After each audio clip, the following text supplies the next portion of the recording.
Good evening, everybody, and welcome along to the big British fact hunt. Here I am with my fantastic British tea set, drinking a British cup of tea, and generally having a thoroughly good time. I am here again in front of the sunny scenes of southeast London.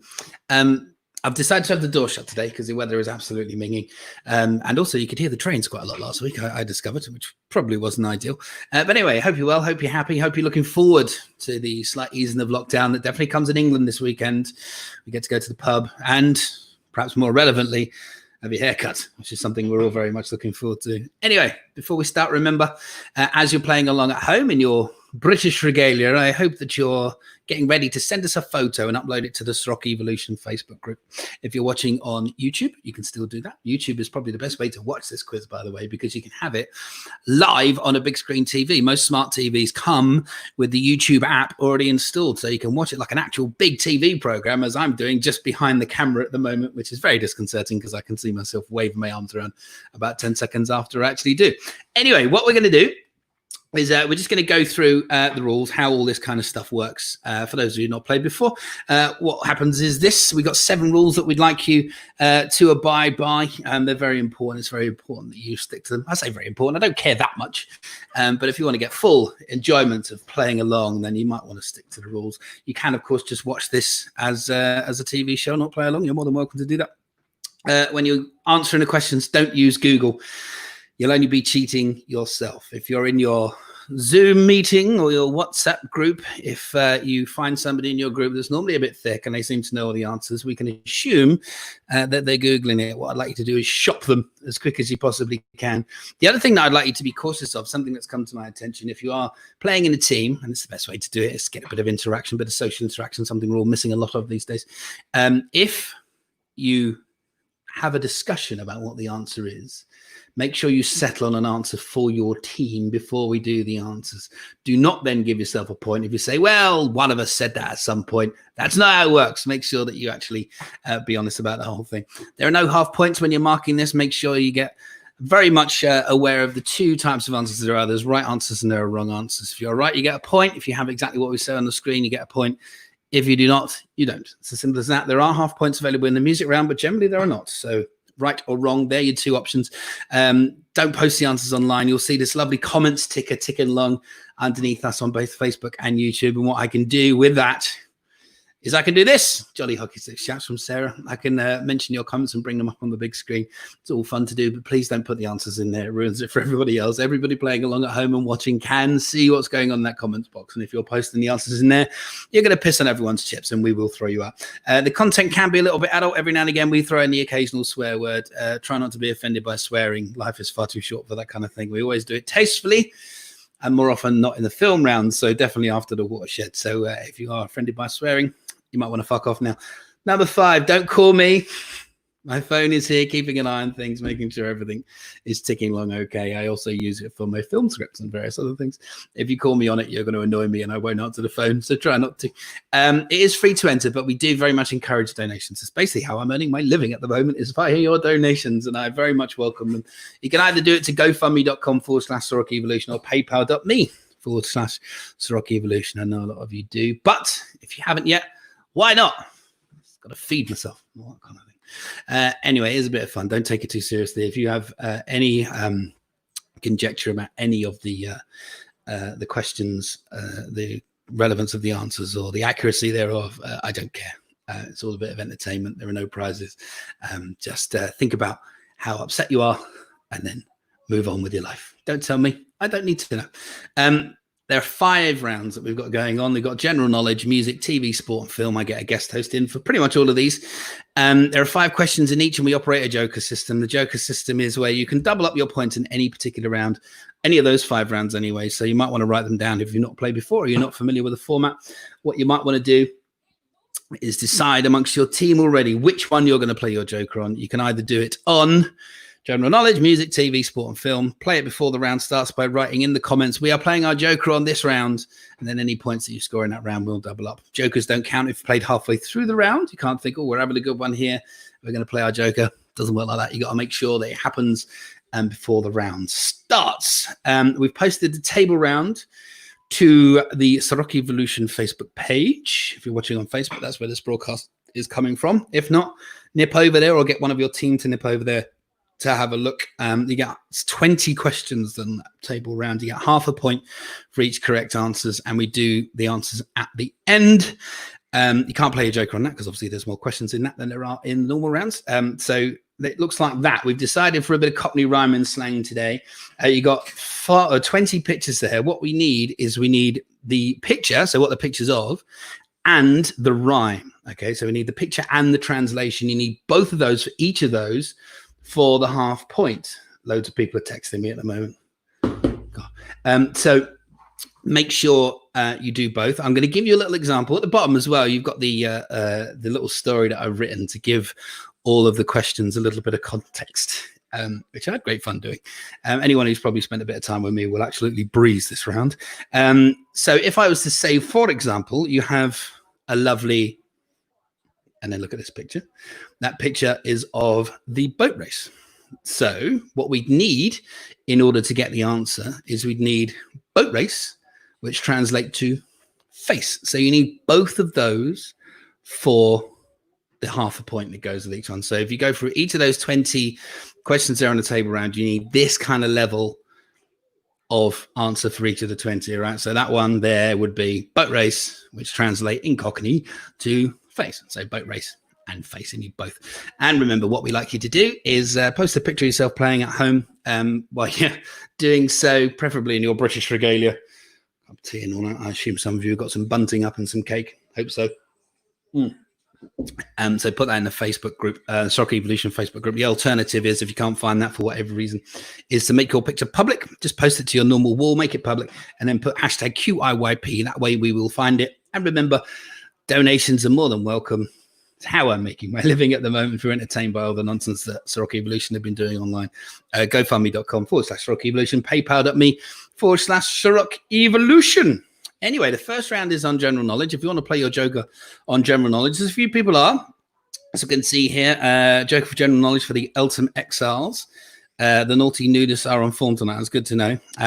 Jinn'll Fix It are playing their joker on general knowledge tonight, as a few people are.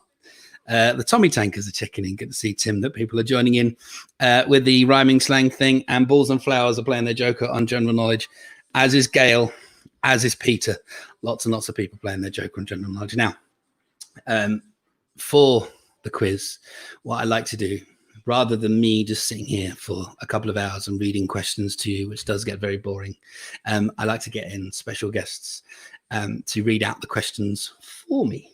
Now, today, I'm very excited to say that I've actually got somebody that I have admired for a while, a bona fide British icon, national treasure, Olympic hero, to read the questions. He also happens to do a little bit of Ceroc, so it's not entirely random that we've got him on. Ladies and gentlemen, at home, would you please welcome the man himself, Eddie the Eagle Edwards. Eddie, how are you? Good, thank you. Good, very good.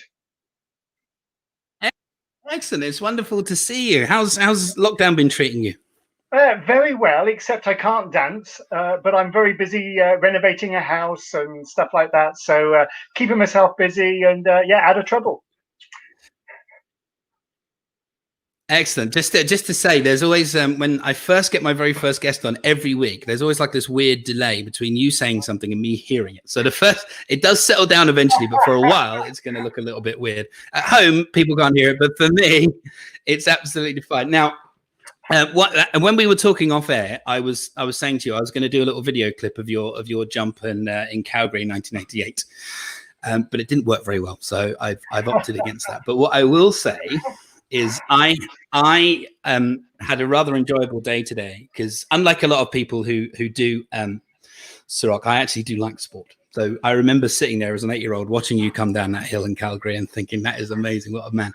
And I've had a very enjoyable day researching you, and I watched as I showed you, because I showed you the video footage, didn't I, before I came on it, of your jump in the small hill competition, and it was hosted in Canada, in Calgary, and you went down not too long after, for the first run anyway. You went down not too long after a Canadian, didn't you? Yes. And Yes. you got a chair infinitely bigger than the kind of talking lady. Yes. But it was great. I can still remember it like it was yesterday, even though it's been 32 years. I know. Well, that makes me feel old. And I remember sitting there watching. God knows what it's doing to you. I apologize. But just to kind of give you a bit of background, Eddie's going to do the general knowledge quiz for you. And what we decided to do is, when obviously Brexit happened, there's been a massive influx of people wanting to be British citizens, and we can't blame them. Why would you not be? So the British do a British citizenship test for these people who want passports. So we've picked our 5 questions today from the British citizenship test. So you should all know them, because we're all British citizens. A lot of you anyway. So that's what we're going to do. So when I sent you the questions, Eddie, how many do you think you? I always like to ask the people who are coming on this. How many do you think you would have got right? Because it gives people an idea. I would have got probably at least 3 right. 3. That's pretty good. Most of the guests normally end up getting about 1. So we got a slightly more intelligent person coming in. We'll have a chat a bit more in a minute, but we're going to crack on with the questions the first time. So have you got any questions about the questions? You're comfortable with what we've got? No, I'm comfortable. 5 questions. I've got them right here. Good. So we're going to crack on. So if you start reading the questions, I'm going to start bringing up a few people who are okay. This is a lovely Polish lady who I know has taken this test relatively recently. She's saying hello. Hello, Monica. Yeah. Right. Cool. Question number 1. What was the last battle between Great Britain and France? Was it the Battle of Trafalgar, the Battle of Waterloo, the Battle of Hastings, or the Battle of Agincourt? So what was the last battle between Great Britain and France? Trafalgar, Waterloo, Hastings, or Agincourt? Yeah, they're all multiple choice, as they are in the test online as well. I did this as well. I got that one wrong. I got that one right, actually. Oh, did you? Okay, cool. Right, yeah. Yes. I did. You can do them online. If you Google it, you say British citizenship check. There are all these kind of tests that you can do. And I passed 1 out of about 5 that I took. So these poor Eastern European people trying to become citizens, we don't even know it. Question number 2. Shall I do question number 2? Please do. Question number 2. When did women get the right to vote at the same age as men? Was it 1918, 1928, 1938, or 1948? So when did women get the right to vote at the same age as men? 1918, 28, 38, or 1948? There's a few people who are coming on saying that now. James, do you know James Tucker? Oh, yes, there you go. Yeah. Yeah. Do you know this reprobate? Oh, of course. Yeah. Yeah, we all know Lindsay. Yeah. There we go. Cool. Thank God it's multiple choice, says Chris. Yeah, absolutely. Right. Number 3, Will. Question number 3. What type of literature are the Canterbury Tales? Are they poems, novels, jokes, or fables? So what type of literature are the Canterbury Tales? Poems, novels, jokes, or fables? Excellent. I got that one wrong. I hate reading books. Hate reading books. Me too. I got that one wrong too. I didn't have a clue. Question number 4. Embarrassing. Who developed the radar?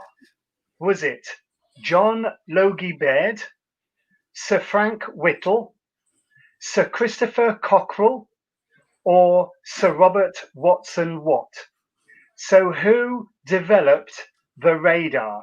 Was it John Logie Baird, Sir Frank Whittle, Sir Christopher Cockerell, or Sir Robert Watson Watt? We've got my good friend David Walker, who's from Cambridge. Anyone scoring 0 will have to leave the country. That's fair enough. I got that one right as well. Oh, you did? Yeah. Oh, you got that one right. Yeah. Just by eliminating, I knew the others. I knew what the others had done, so I thought, well, the last one must be the radar. So. That's often the best way to do these multiple choice ones. It Is to figure out who it ain't. Yeah, before you figure out who it is. What are we on to? Number 5. There's method behind my madness. Right, number Yeah. 5. Question number 5. Which Jubilee did the Queen celebrate in 2012? Was it the Golden Jubilee, Silver Jubilee, Platinum Jubilee, or the Diamond Jubilee?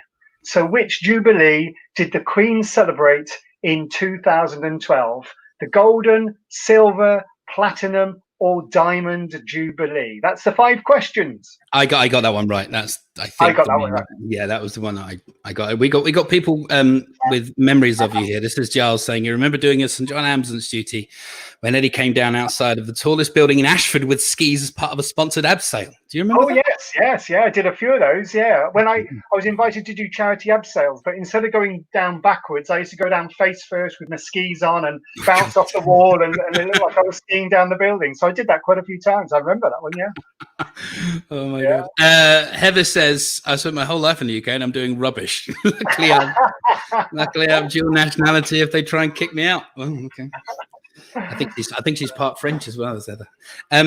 Anyway, so let's have a recap of all 5, and then we'll give people a moment to try and figure out. So okay. I'll leave you to these 5 on your own. I'll not interrupt you. Righto. 5 questions. Number 1.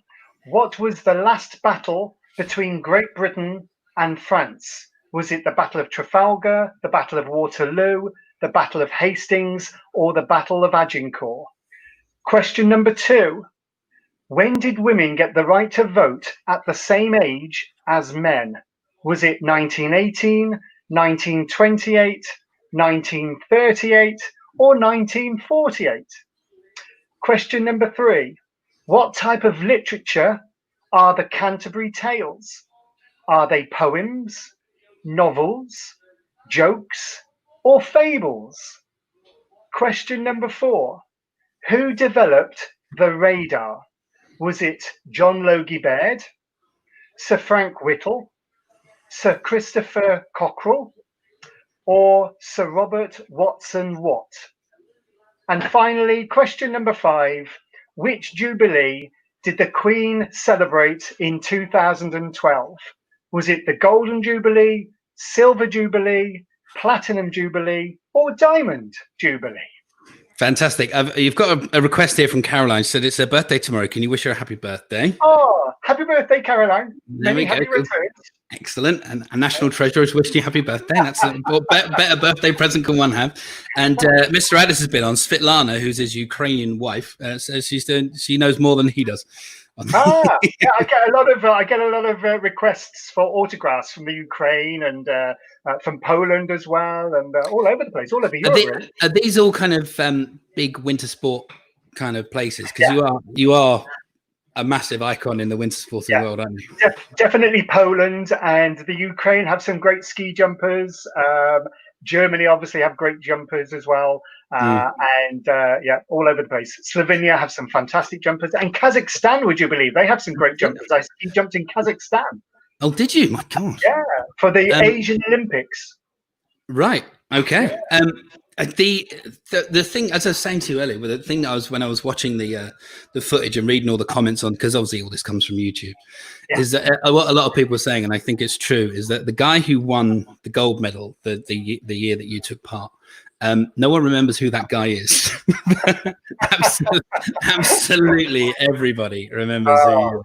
Matti Nuukkonen from Finland, he won the gold medal. That's him. He was a bit of a boy wonder in the ski jumping. He was. He was fantastic. Back in the day, back in the 70s and 80s, he won everything. He dominated the sport for 20 years, and he died last year. Oh, did he? Oh, okay. Yeah, he died last year of a heart attack. He's my age. He was 55 last year, and he died back in January. So he managed to stand what was effectively 600 foot in the air, threatening to throw himself off a precipice at about 80 miles an hour, and that didn't do for him. But no, must have been all the stress from jumping 30 years. My God. Okay, well, let's do the answers then. Hang on, actually, no. What's I've got to do first of all? Sorry, I've been remiss here. What I've got to do is I've got to put the questions up on the screen. There we go. And I'm going to have a very quick ring, because what I have to do is I have to see. It's been a week since I've last done this. I've getting a bit forgetful in my old age. What was the last battle between Great Britain and France? Trafalgar, Waterloo, Hastings, or Agincourt? When did women get the right to vote at the same age as men? 1918, 28, 38, 48. What type of literature are the Canterbury Tales? Poems, novels, jokes, or fables? Who developed the radar? Sir John Logie Baird, Sir Frank Whittle, Sir Christopher Cockerell, and Sir Robert Watson Watt. And which Jubilee did the Queen celebrate in 2012? Gold and silver, platinum, or diamond? There we go. Just very briefly. Cool. Let's bring you back. Right. So, Eddie, if you will you please go through the answers to the general knowledge round for the good folks at home? Okay. Answer number one. The last battle between Great Britain and France was the Battle of Waterloo in 1815. There we go. Battle of Waterloo. Yeah, I was where that was Lord Nelson, wasn't it? Oh gosh, I don't. No, it was Wellington. Wellington. Right. Yeah. I'm gonna have my citizenship taken away from me. Number two. Question number two. When did women get the right to vote? It was 1928. Wow. Yes. Wow. Not so long ago. It's nearly 100 years, isn't it? 100 years, nearly in 8 years' time. Yeah. Whenever I get something wrong, I always get pointed out very quickly. Wellington, Nelson was dead by then. Thank you, Mark. And I'm getting teased about my age. Steve was 30 at the time. Thank you, Ant. Very kind of you. Anyway, what are we on? Number three. Question number three. The answer was, what was the question? Literature, the Canterbury Tales. Canterbury Tales. And it is poems. Poems. Didn't know that. Poems. I had no idea what that. Not a clue. Into that kind of stuff. Not a clue. Haven't got the figure. I did get question 4 right, which was okay. Who developed radar? And that was Sir Robert Watson Watt. Very good. I think I genuinely, if I'm being truly honest with myself, I think the only one I got right was number 5. So I've just about managed to hang on to my passport. Right.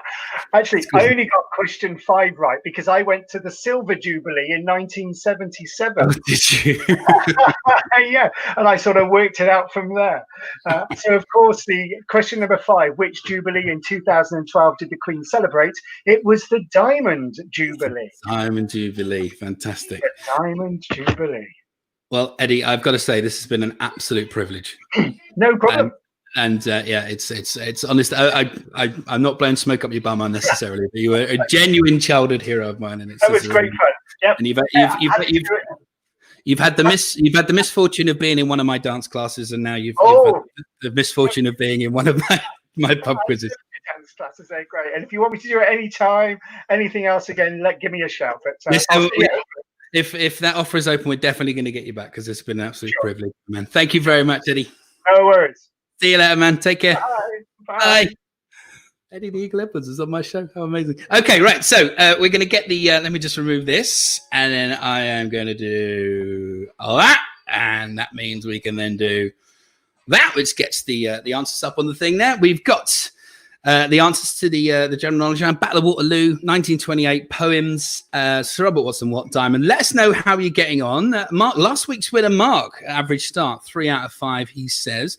Naughty Nudist got 4. There you go. Kirsty's right. So fantastic. What a legend Eddie is. You're right. He's an absolute hero. He's an inspiration, that man. Decided that he wanted to be in the Olympics and he took up a sport he had no idea about and he got there. What a guy. Top bloke. Absolutely, David. I agree with you. Laura says 3 for Laws on the Doors. Jen will fix it. 8 out of 10. Tessa said poem we didn't listen. Oh, could that be costly? Can you play the guitar? David, I don't know. We're asking. God Save the Queen Vic with 4 out of 5. Estelle, 3 out of 5 for the Divas. Next round's on music, by the way. If you want to play your Joker on music, make sure you let us know in the comments. Kirsty, not too well there, 1 out of 5. Joyful having Mr. Eddie read his questions. You peaked, Steve. I know. You wait till the film ran, though, Timbo, as you well know. What have we got here? Not a good start for NHS. Ceroc, Devon, massive. Only one with multiple choice.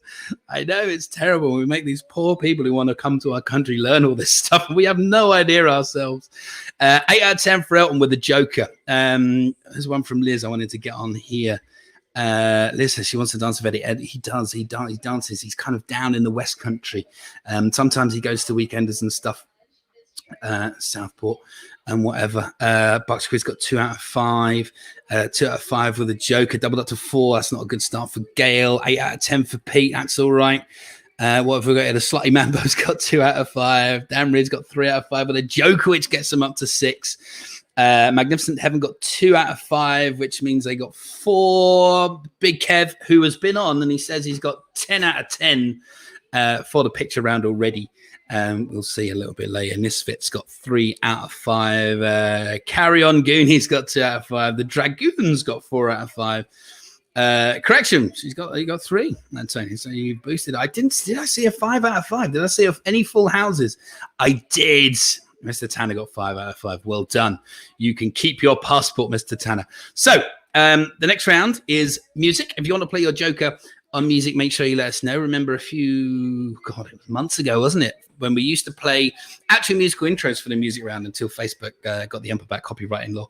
But it was a happy mistake that we made because it meant every week we get a very talented musician on to play music round. And we've kind of been sticking with people that I know through Ceroc. Last week, we had the absolutely wonderful Jacob Odd. He was brilliant, the lad from Newcastle. And we discussed last week with him because he's learning to do 2 things. He's learning to play the guitar and do the skateboard. And we said to him, what are you better at? You better at guitar or skateboard? And he said, I think I'm better at guitar. I kid you not, the day after he was on the show, so last Thursday, he went out on his skateboard, he fell off, he got a concussion and broke his arm. So we can confirm that he is better at guitar because he was very good at the guitar. But he will get better at skateboard. And Jacob, if you are watching with your mum, we hope that you get better soon and your arm fixes. We got a Joker here for Misfit. Anyway, but this week I have decided that I have friends that don't necessarily do Ceroc, actual ones, contrary to what people may think.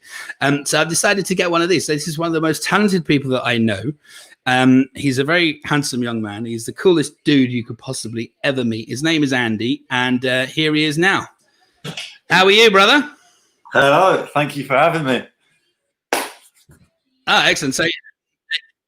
So when people first come on and it's happening to you, there's always this weird delay between you talking and me seeing you or hearing what you say. It will eventually even out. So if there's a bit of a weird back and forth between you and I, it's not just, the usual weird back and forth that you and I have down the pub or whatever, but it's just, it's a technical issue. Well, isn't it?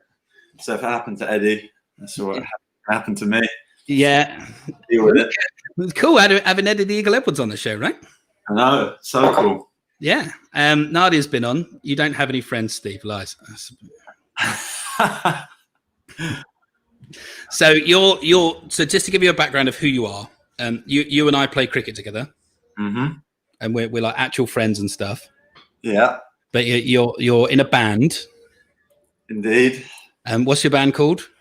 Well, that's the funny thing. The punk band I'm in is actually called I'm a Wanker.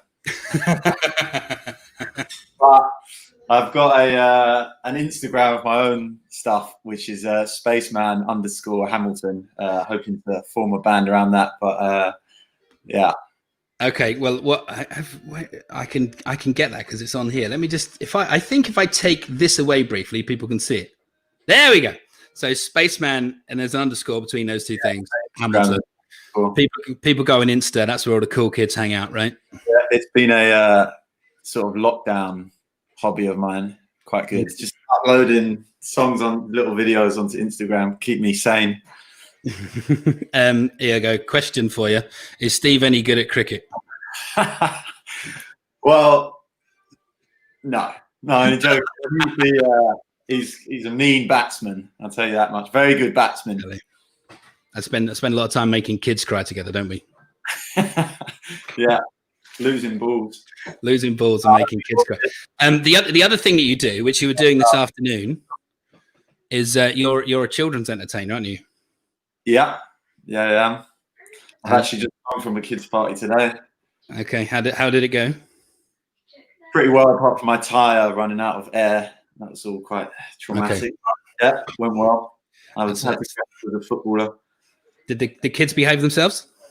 I did. I think they were all a bit lockdown crazed up with energy, so it was pretty hectic. But it was good. Good to be back at work. So look, see, confirmation. Hang on, not that one. There, confirmation. He's a good batsman. Thank you, Mark. He's a very good batsman. What's this called? My old group was called Tim Stevens and Your Mum. Seemed like a good idea at the time. Okay, good. Anyway, so we're going to play 5 musical intros. What we've decided to do is because this is a British theme, we are going to go with all around the UK, right? So we've got 2 English bands, 1 Scottish, 1 Welsh, and 1 Northern Irish, right? Yeah. Do you think we should tell them which is which, or should we just leave that hanging in the air? That's going to be the split. Well, because I also researched what year each one came out. Okay. So maybe we could say the year they came out rather than where the band is from, and just leave it hanging. I don't know where. Yeah, I think just a year perhaps, and then afterwards it might make it too easy. All right. Okay. So there's going to be 2 English bands, 1 Scottish, 1 Welsh, 1 Northern Irish. Are you? What instruments are you treating us to? So we got the. I'm pretending like I can play lots of instruments. All out. I can barely play them. No, I've got acoustic guitar, electric guitar, and sort of like a MIDI keyboard, like a mini one. You are. I think we had someone on play 3 instruments before, maybe 4. He's going to correct me in a minute. David Walker played quite a few, but this is good. I tried with the bongos, but I didn't really. Yeah, work. We tried the bongos. It just sounded like a lunatic bashing some drums rather than any particular tune. You can say it. Okay, so the first one then. What instrument are you going to treat us to for the first one? Acoustic guitar. Okay, so we're going to go acoustic guitar. This song, I'm not even going to do the year. I'm going to give you kind of a generalization of what year. This is from the early 80s. Okay. Now, when you're scoring yourself on this, you get half a point for the band or artiste and half a point for the title of the song. And you have to be accurate with both. So if it's a solo artist that's normally in a band and he's the one who's done the song, for example, we need that. If you're doing the title of the song, it needs to be the accurate title. You can't just put song lyrics down.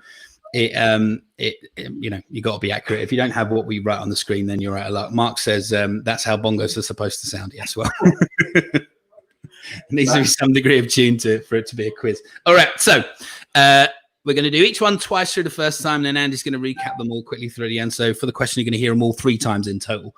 Number 1 from the early 80s, Mr. Hamilton, over to you. Cool. So just going to give you some chords to start off with this first one. Okay.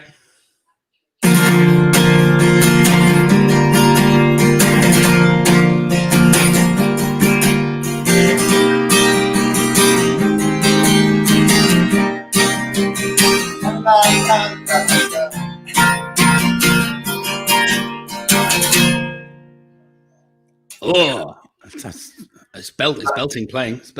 So that was for early 80s. Is that long enough? Yeah, perfect. Yeah. So let's have it again one more time. Sure. 1, 2, 3, 5.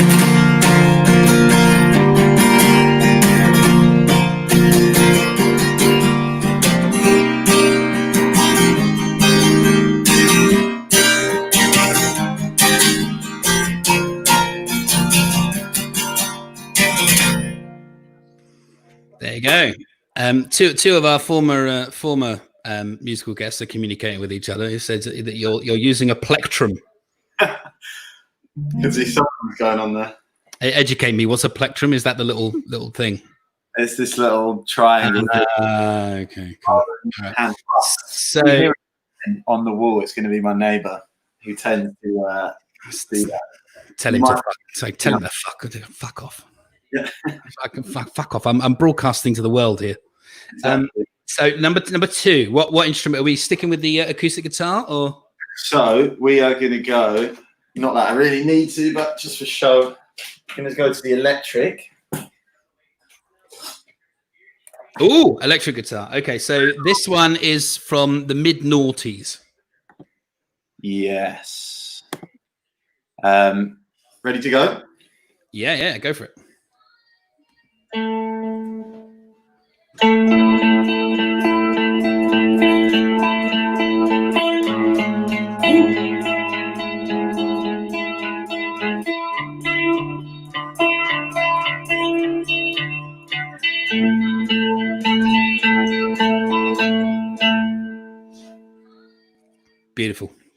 Beautiful. That's a mid-noughties, that one. Let's have it again.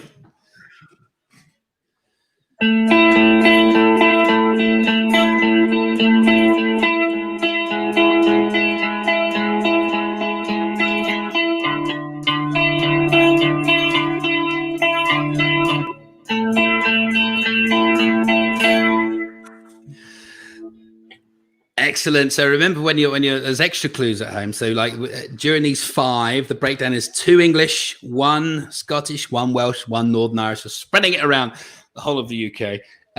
Number 3, we're moving to the keyboard, right? We are. We're moving to the keyboard. This one is going to be great. I'm having to like change all the different settings every time. Wait, I'll move it down so you can actually see as something. So you can prove that you're playing it and it's not just some fucking track you've got off camera. All right. So number 3, this one's from the mid-90s.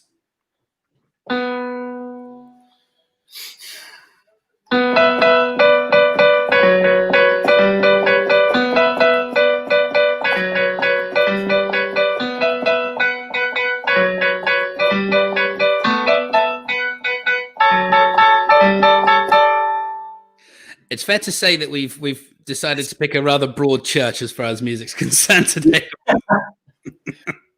Oh.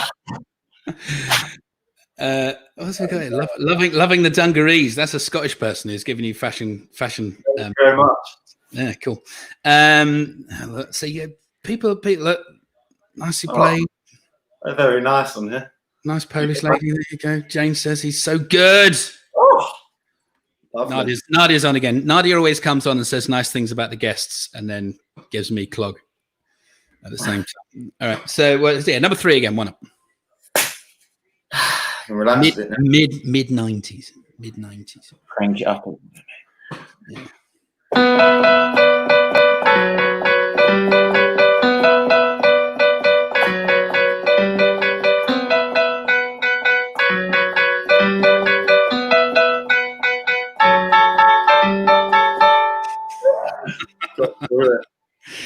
My co-host has gone on because of the split. Will there be any Bewitched? He seems the type. Oh. There's no dung. It's not denim though that you're wearing, is it? It's just the dungarees. Yeah. It's not denim. He's from Brighton. He wouldn't understand trendy. Okay, so number 4 is from the 70s, the late 70s. Okay, so number 4 is from the late 70s. Right, so I just have to change the settings once more. Yeah, we're back on the electric guitar. Here we go. See how this one goes.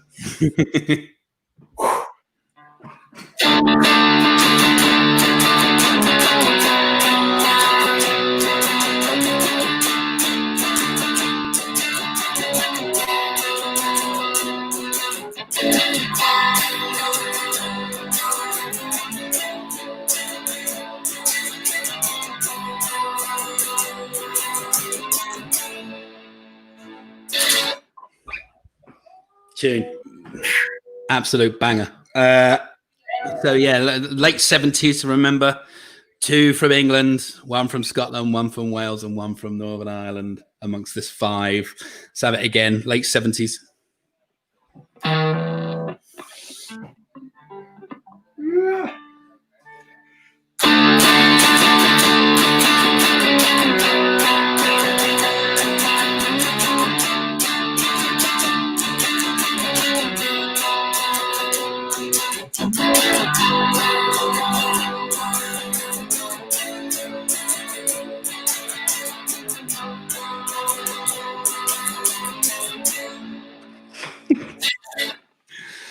You're so cool. You're so cool. Right.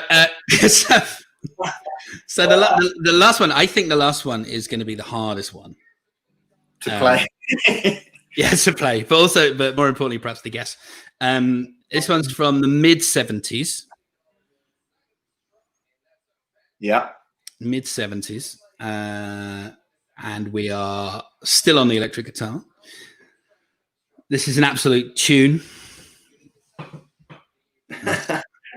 And people are loving your work here.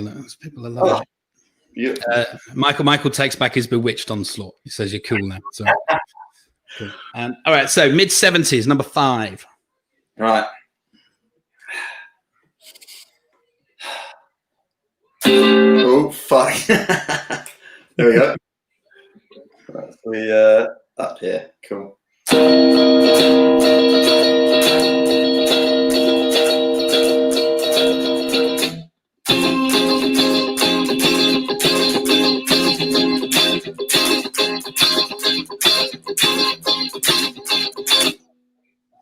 One of our other actual friends has been on. Look. Yes, Tommy. Tommy's been on. Shout out to the strollers. He's just had another baby, and he's young Jack. Must be a couple of weeks old now. Bless him. Congratulations, Tom. Hello, Jack. Now we go. Yeah. Let's do it again. Mid-70s.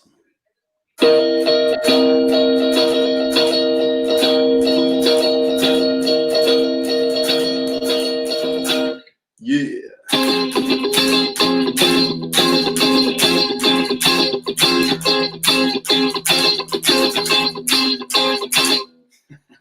Cool. All right. So what we need from you now is you need to kind of just quickly recap all 5, kind of one at a time. Just very, give us a little burst of 1 to 5, just so people can have a go. So this is your recap. Remember, when you're filling in your answers, we need the band, the correct title of the band or artiste. You need the correct title of the song. You can't just put random song lyrics. We will give you roughly the time period that they're from, but within all of this, and not that you need to know necessarily, there's 2 English, 1 Scottish, 1 Northern Irish, and 1 Welsh to spread it across the UK. Another one of our actual friends has been on. Look, Dino's there. Yes, Matt Dean. Dino's been watching the quiz quite a bit. He won 1 week. Would you believe? Really? Yeah. The man with the beard. I know the ginger ninja.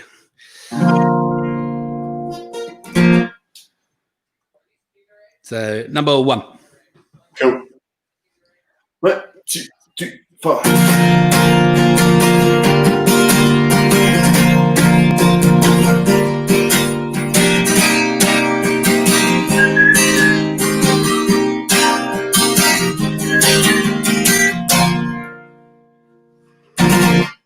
Excellent. The lovely Lindsay from Wales. Amazing tunes. Please come back, Andy.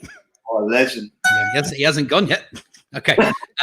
So number 2, what we are acoustic guitar. Number 2 from that first one was from the early 80s. This one's from the mid noughties.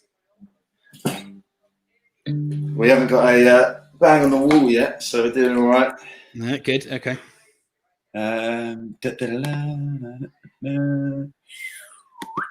Put that one on.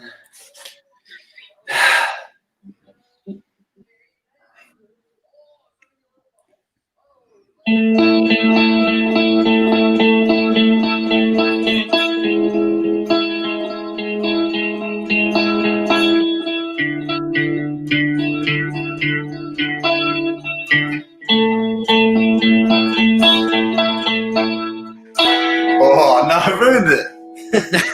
I think we got the idea, though. That was all right. I don't think you've ruined it. By the way, there's 140 people watching this nonsense at the moment. Oh, sweet.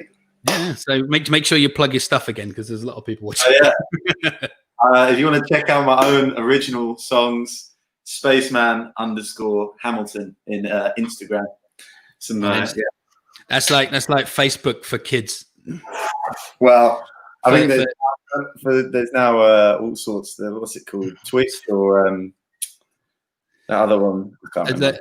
The moment that you start not knowing what the cool social media is the moment that you're old. So I rely on people like you to kind of keep me aware of this kind of stuff. So Can you go and research it, please? I will. Number 3, we're on the keyboard. This is from the mid-90s. This is try and enjoy it now that I've got it right twice. Right, here we go.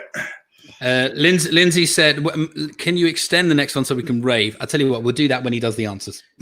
When we do the answers, not for the. This is the recap. Okay.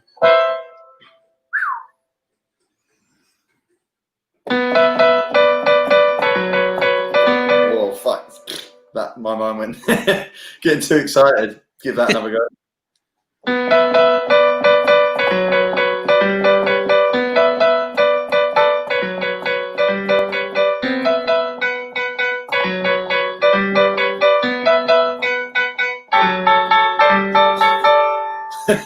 Sensational. Okay, so what are we on? Number 4? Well, keep it going. Number 4. What was number 4? Were you on electric guitar? Yeah, we are on electric guitar. Thank Michael Santana. What a legend. That's a good ringtone. I think target audience wise, that was from the mid-90s. A lot of people were very much enjoying number 3 from the mid-90s. A lot of the people from the late 70s this one is from were loving this one too. Well, there we go. 1, 2, 4.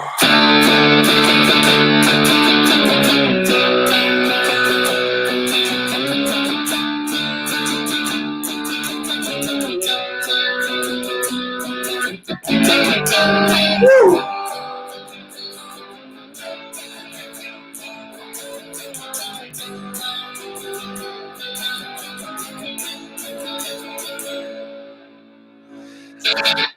Excellence. And last but by no means least, the one that I think is possibly the most difficult one, but then when you played it a minute ago, I thought it was quite easy. A lot of people I think are going to get quite high scores in this one because you're very good. Okay, so number 5 is fiddling with the settings again. This one's from the mid-70s. Here you go.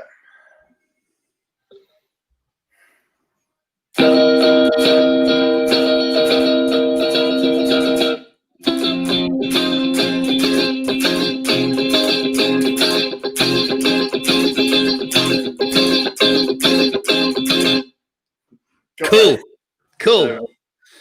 All right. So if this spaceman _ Hamilton, if people wanted to book you for a kids party as well, they could get you that way.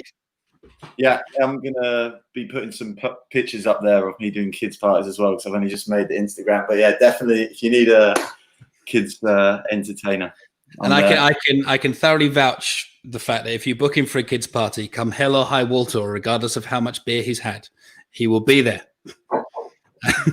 from wherever he may be. Okay, so Mark says he thought number 5 was easy. Well, it's only easy if you know it, right? Okay, so remember when you're doing this and you're writing down your answers, you need to be accurate with the band or artiste and accurate with the title of the song. If you're playing in a group, make sure you settle on an answer before you commit. You can't just say, well, one of us said that at some point, so we're going to give ourselves a point. No, that's not how you do it. So we're going to go through the answers now, Mr. Hamilton. Cool. So you need to give us a burst, and then I'm going to leave you to say what the answers are. And I'd also like you to do tell us what nationality they are.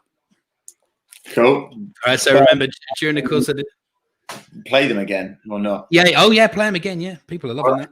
Yeah. I wish so. Instruments now. Yeah. No. Play them again. So remember, 2 of these are English. 1 is Scottish. 1 is Northern Irish, and 1 is Welsh. We got a few people. Let's see.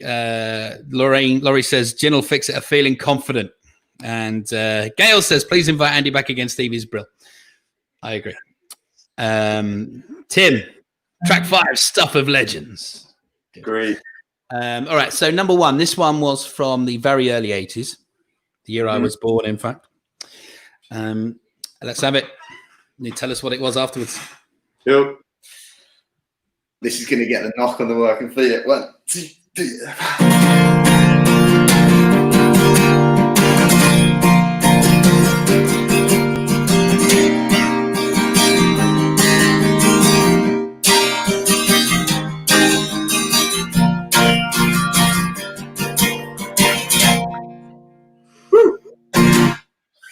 Excellent. What was it? The dungarees are Dickies, I believe. You're commenting on Naomi's thing. Okay, cool. What was the answer? Number one. Number one is, of course, the Jam. That's entertainment. The Jam. They are English. That was one of the English ones. The English Estelle says, contest, I believe. Can we have this guy every week? He's brilliant, says Estelle. Get that man a pint on Saturday. I'm always buying this man drinks. No problem. David says he thinks you should sing. Okay. All right. So number two. Just watching the comments, smiling like an idiot.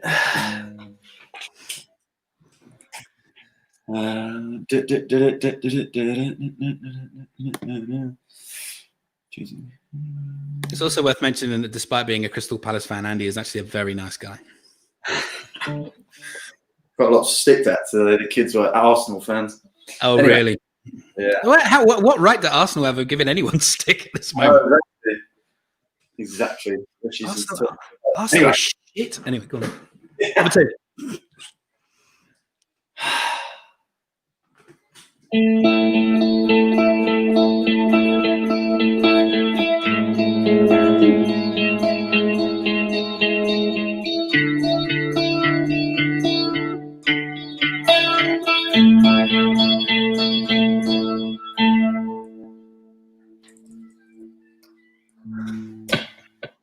Lovely, beautiful song.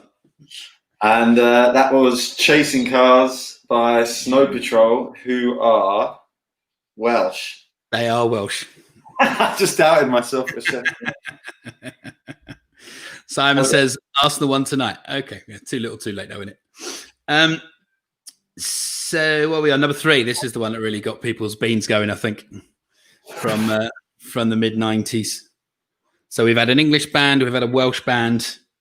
I've just actually, I think I made a massive mistake here. Are we thinking that Snow Patrol might be Northern Irish? I think I've just realised that they are actually they're Northern Irish. Okay, so we've got two Northern Irish, two English, one Scottish, and we haven't bothered with Wales. Oh, right. Apologies to Welsh people. I did actually try to learn Just Looking by Stereophonics, but I think I got sidetracked. Anyway. Here you go. Michael, who is my co-host for this nonsense, he's been suggesting that I'm from Essex for a long time, and he's asking as a member of your collective, does Andy also pretend he's from Essex? No, none of us do. Definitely not. Probably not. Yeah, idiot. So two Irish, two English, one Scottish. Sorry, Wales. Number three. That's disgraceful. Having a bit of Welsh blood in me as well. Anyway, song three.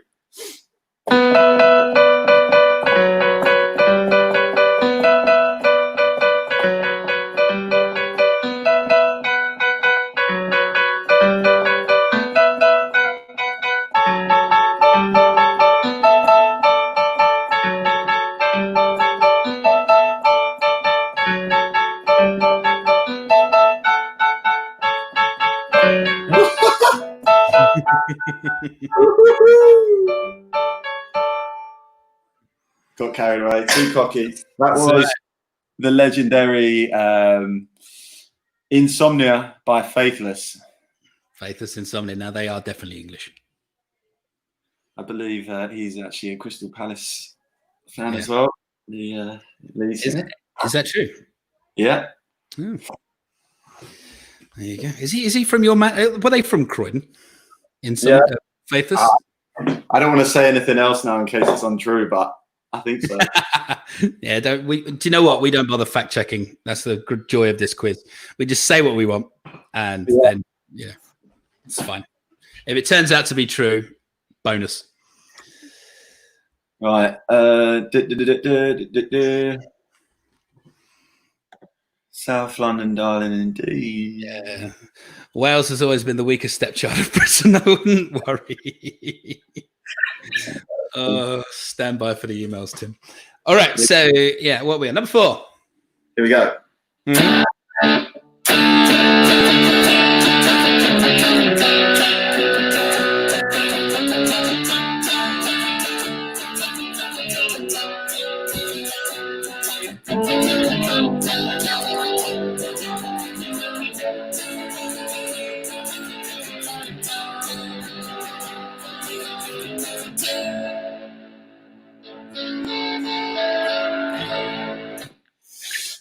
That was Teenage Kicks by the Undertones, Who are definitely,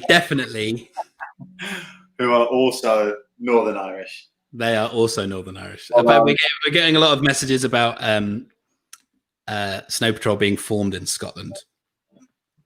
Yes, they went to university in Scotland, but I believe they are. Anyway, I think Wikipedia says a Northern Irish band, so I'm going with that. Wales is a country approximately the size of Wales, said David Walker. True. So principality, if we're going to be technical about it. Okay, cool. So what are we on now? We're on number 5. Last but by no means least. Last one. Mark, who is a Welsh, says at least we can sing. That's true. True. Good national anthem. Right.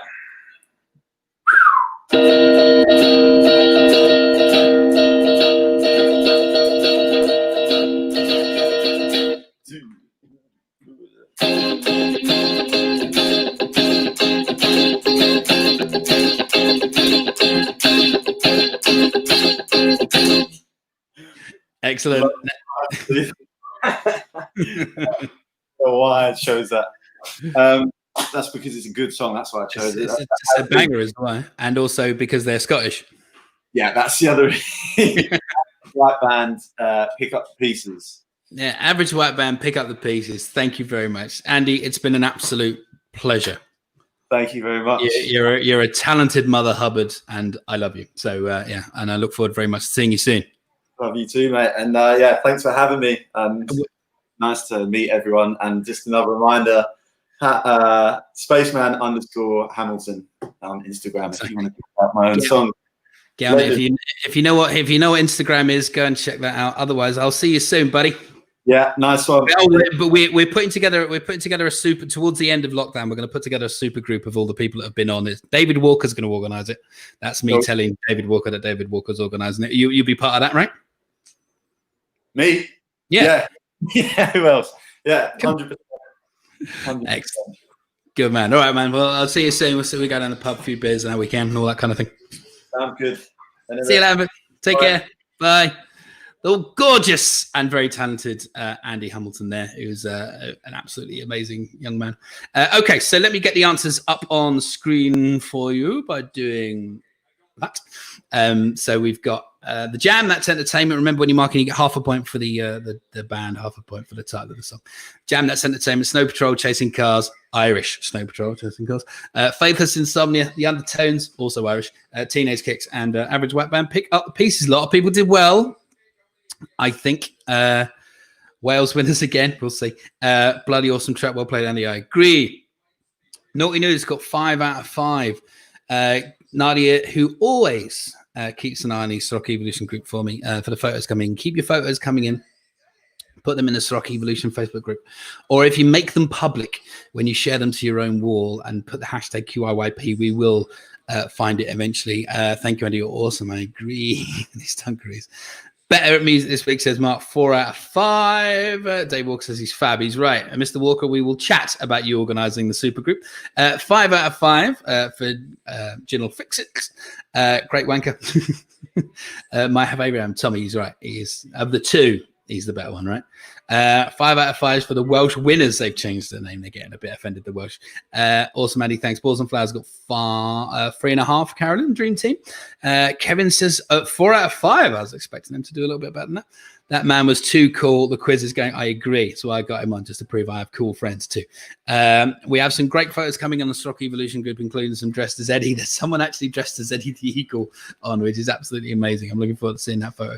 5 out of 5 for Jinn'll Fix It. They did very well in that round. Bucks Quiz got 5 out of 5. Should have played their Joker.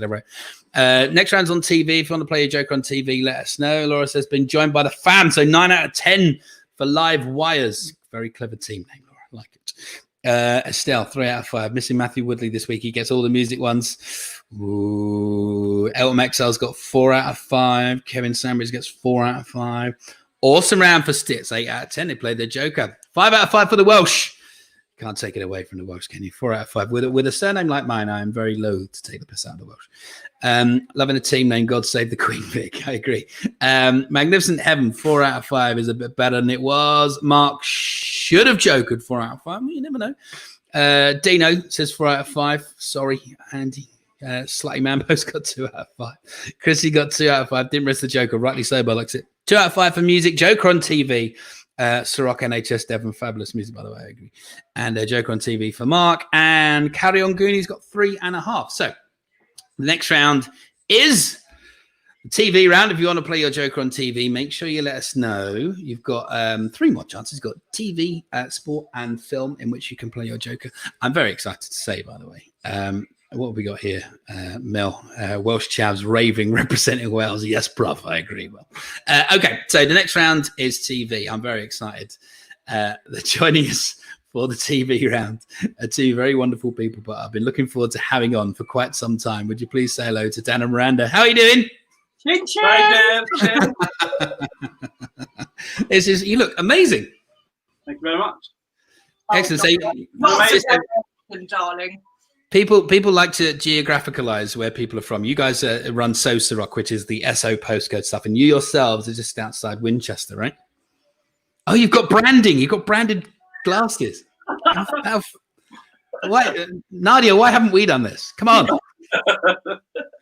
Why? One sister for us, actually. Yeah. Okay. Do you reckon she could knock up some evolution ones? Yeah. It's a bit of a long word, though, isn't it? Perhaps you could be Evo instead. Yeah. We've got like you. We've got a cool logo as well. Yeah, nice. I think of all the franchises, us and you are the best ones. Branding wise. Yeah. Anyway, how have you both been? Fabulous. Yeah, really good, thanks. Is the young lad not quite in bed yet? He's I saw a little shush happen just off screen. Well, yeah, he's props boy. He's got a special job. Mummy and Daddy are just broadcasting to the world here. Just shush for a moment. A lot of people saying hello. Kirsty says hello. Francis says hello. Paul says hello. Mark says oi. I assume about the franchise thing. Gail says hi, Dan and Miranda. You both look absolutely spectacular. How's lockdown been treating you? Dan, you actually work for the NHS, do you not? Yeah. So not a lot's changed. I've been working Monday to Friday. And yeah, I have to say, I think I'm quite lucky really to still be working because so many people have been struggling with lockdown, particularly those who don't have gardens. But getting out of the house and going to work is, keeps your sanity. I'd say it gets you away from the wife as well, but that would be wrong of me. That would be. I wouldn't say that's such a thing. So, what about you, Miranda? You been up to much? Yeah, mainly looking after Harvey. Keeping an eye on Harvey. Okay. And then, doing a bit of work in the evenings as well. We have a tight tag team system. When Dan comes home, we have a throw the baby, and then I start work.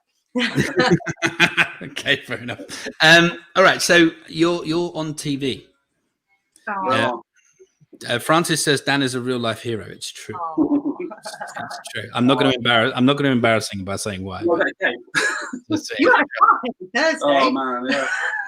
It's because he tends to wear his underpants outside his trousers. He hasn't quite figured that one out. When I sent you the TV questions, we always like to ask how many you would have got. Yeah, are you big TV watchers?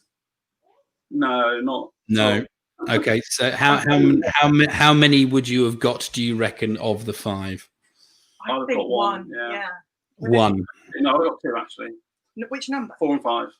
I would have got 5. Yeah. Okay. I've got a story about 4, so. Okay, right. Well, I look forward to hearing it when we do the answers. So all these, remember, it's a British theme.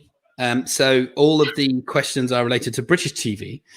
I know we get a lot of people from abroad who like to join in and play the quiz. They might be a little bit stuffed, but it's all part of the fun. Andy's been on. Did you enjoy our musical interlude? Oh yeah, fabulous! Yeah, amazing. really good. Yeah, thank you every week. I know. Anyway, he was you were riding a cool wave, and then you introduced us, and we were like, ah. We've had Eddie the Eagle Edwards, national treasure Olympian. We've had my cool musician friend. Now we've got two cool dudes from the South Coast. That's right. South Coasters. It's who's on next that's the issue.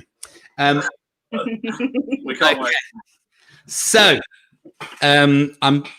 any questions with regards to pronunciation? I'll be interested to know how you're going to pronounce, because we haven't discussed it. The question number 1. Yeah, we're We'll just see. looking at that. Well, interpretations. If you say it wrong, I will correct you. So don't worry. Okay. All right. All So 5 questions on TV. If you're playing your Joker on TV, best of luck, Dan and Miranda. Number 1. Okay, question number 1. What did Frankie Howard's Lurchio start but never quite finish during each episode of Up Pompeii? It's Lurchio. Oh, that's what he said. So once again, what did Frankie Howard's Lurchio start but never quite finish during each episode of Up Pompeii? We got Nadia. Nadia has said, "I see a child." Oh, oh yeah. There he is. There he's in my glass. What is he doing? He's making a break for it. He's climbing. He's hiding behind the sofa. Welcome to Harvey. Bless him. Bless him. He did have a moustache on as well, but most of it's over the sofa cushions now. He's changed his t-shirt since rehearsals. He had a rather fetching Jurassic World t-shirt on earlier, which I'm particularly proud of. We were vaguely optimistic and put his pajamas on. I know how that is. Okay, so yeah, number 2. We're on now, are we not? Yes. Yes. Oh yes. Number 2. Who was replaced by a tub of lard when he failed to turn up to an episode of Have I Got News for You in 1993?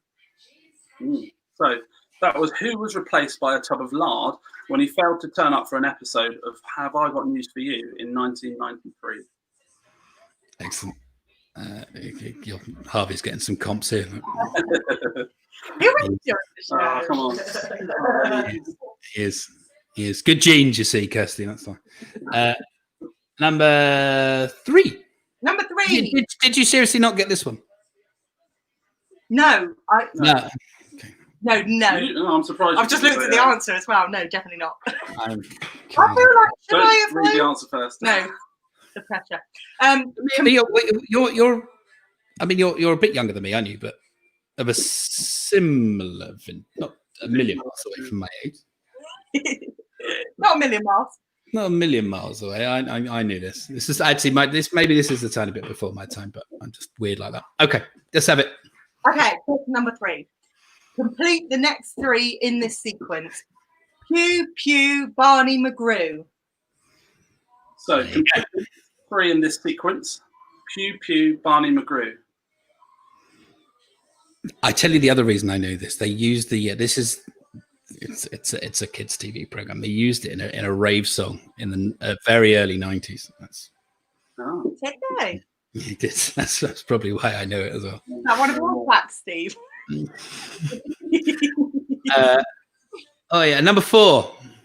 Number 4. Who played Victor Meldrew's neighbour Patrick in One Foot in the Grave? So who played Victor Meldrew's neighbour Patrick in One Foot in the Grave? So I definitely knew this one. That's the one you knew, because you've got a story about this, which you're going to tell us. Yeah. When we reveal the answers. I went around to a friend's house down the road of where my mum lived, where I lived at the time, and there was snow everywhere. And I think it was like July, August time. It was completely surreal. And we rang a friend and went, "What's going on? What's going on in your road?" And it turned out they were filming One Foot in the Grave. And it was the scene where Patrick, whoever he may be, shot about 100 gnomes in Victor Meldrew's front garden. And at the end of it, there was about 3 remaining that survived. And my friend, myself, and the person that lived there at the time got one of those gnomes. But they were only made of like really cheap plaster, and they dissolved as soon as we put it in the garden. So, yeah, it was filmed in Watford, so over in the edge of Dorset, Hampshire border. Okay. This is infotainment, this, Dan. This is what people tune in for. Tim's offering some parenting advice. We've had that from you and Michael before. It didn't go well. It took us years to recover. Yeah. Never accept parenting advice from Tim and Michael. It's a lesson to live by. Okay, what are we on now? Number five. Number 5. In keeping up appearances, Hyacinth had a unique way of pronouncing her surname, but how was it spelt? I've got to try not to say the full thing here. How was it spelt? So, in keeping up appearances, Hyacinth had a unique way of pronouncing her surname, but how was it spelt? Not smelt. Harvey has been the star of the show so far. I think bounced around using the sofa. All right, I'm gonna put them up on the screen so people can see them, and then we're gonna have a recap. You guys do one, and I'll do one as well. So, do you want to do one? I'll do one. Okay. And you okay? What did Frankie Howard's Lurkio start but never quite finish during each episode of Up Pompeii? Don't touch that. Yeah. Number 2, who was replaced by a tub of lard when he failed to turn up to an episode of Have I Got News for You in 1993? There he is. Hey, Harvey. Yeah. Just us. It's just us four here, buddy. It's all right, man. That'll all come later on. Complete number 3. Complete the next 3 in this sequence. Pew, Barney McGrew. Number 4, who played Victor Meldrew's neighbour, Patrick, in One Foot in the Grave? And number 5, in keeping up appearances, Hyacinth had a unique way of pronouncing her surname, but how was it spelt? Beautiful. I will leave you. I'm going to have a quick recap if you want to go and get the old child sedatives and have a question number 1. What did Frankie Howard's Lurkio start but never quite finish during each episode of Up Pompeii? Who was replaced by a tub of lard when he failed to turn up to an episode of I Got News for You in 1993? And number 3, complete the next 3 in this sequence. Pew, Barney McGrew. Number 4, who played Victor Meldrew's neighbour, Patrick, in One Foot in the Grave? And in keeping up appearances, Hyacinth had a unique way of pronouncing her surname, but how was it spelt? So you guys reckon that you only got, Dan got 4 and 5, and Miranda only got 5, right? Yeah, 3. I would always finish with hoopty hoo. Well, effectively, that is kind of how it goes. To be fair, half points though.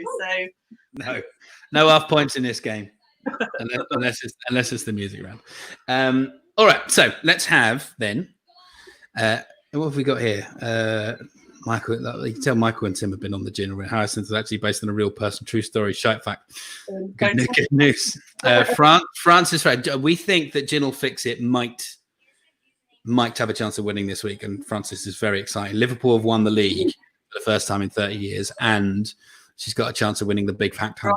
So Francis is loving life at the moment. All right, so let's have the answers then, Dan and Miranda. Okay, so I go first this time. Yeah. So, number 1, what did Frankie Howard Lurkio start but never quite finish in each episode of Up Pompeii? And the answer is the prologue. Prologue, yeah. You didn't watch Up Pompeii? No. I have like a vague recollection of that and a lot of Carry On films in my when I was little. Yeah, Frankie Howard is of this parish, right? He went to the same school as me. Not at the same time, though. And he was in a lot of Carry On films and stuff, and it always started. He'd say it was set in Roman times, obviously Pompeii and stuff. And he'd come on camera and address the camera, go over the prologue, and then he'd start to try and sort of introduce, and then he'd get interrupted, and he'd never quite get through it. True story. All the old people watching it going, yes, Steve, we know that, but I'm addressing the young ones who have no idea, like Dan and Miranda. Okay, number 2. Number 2, so who was replaced by a tub of lard when he failed to turn up for an episode of Have I Got News for You? And the answer is Roy Hattersley. Roy Hattersley. He was a government minister, Tory government minister. Cool. He had a very famous spitting image character that used to spit everywhere. Michael's been on again. Harvey, do a raspberry just the way I thought. Come on, Michael. Michael telling you to do a raspberry. Can you do a raspberry? There you go. There you go. Just for Uncle Michael. There we go. Number 3 that I cannot believe you didn't know. Number 3.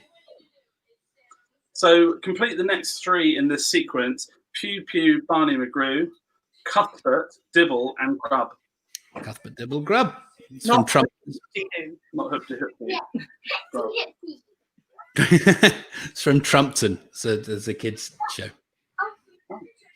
Should True have known story. And time for Trumpton was the rave tune. I think Helen will correct me if I'm wrong. Number 4, the one that Dan knew. Yeah. Who played Victor Meldrew's neighbour, Patrick, in One Foot in the Grave? It was Angus Dayton. Eaton. Angus Dayton. Him. Him, yeah. That's From Have I the Got News for You. names. From Have I Got The News guy who used to host Have I Got News for You before he got kicked off for doing drugs and hookers. Yeah, he was a naughty boy, wasn't he? He was very much so.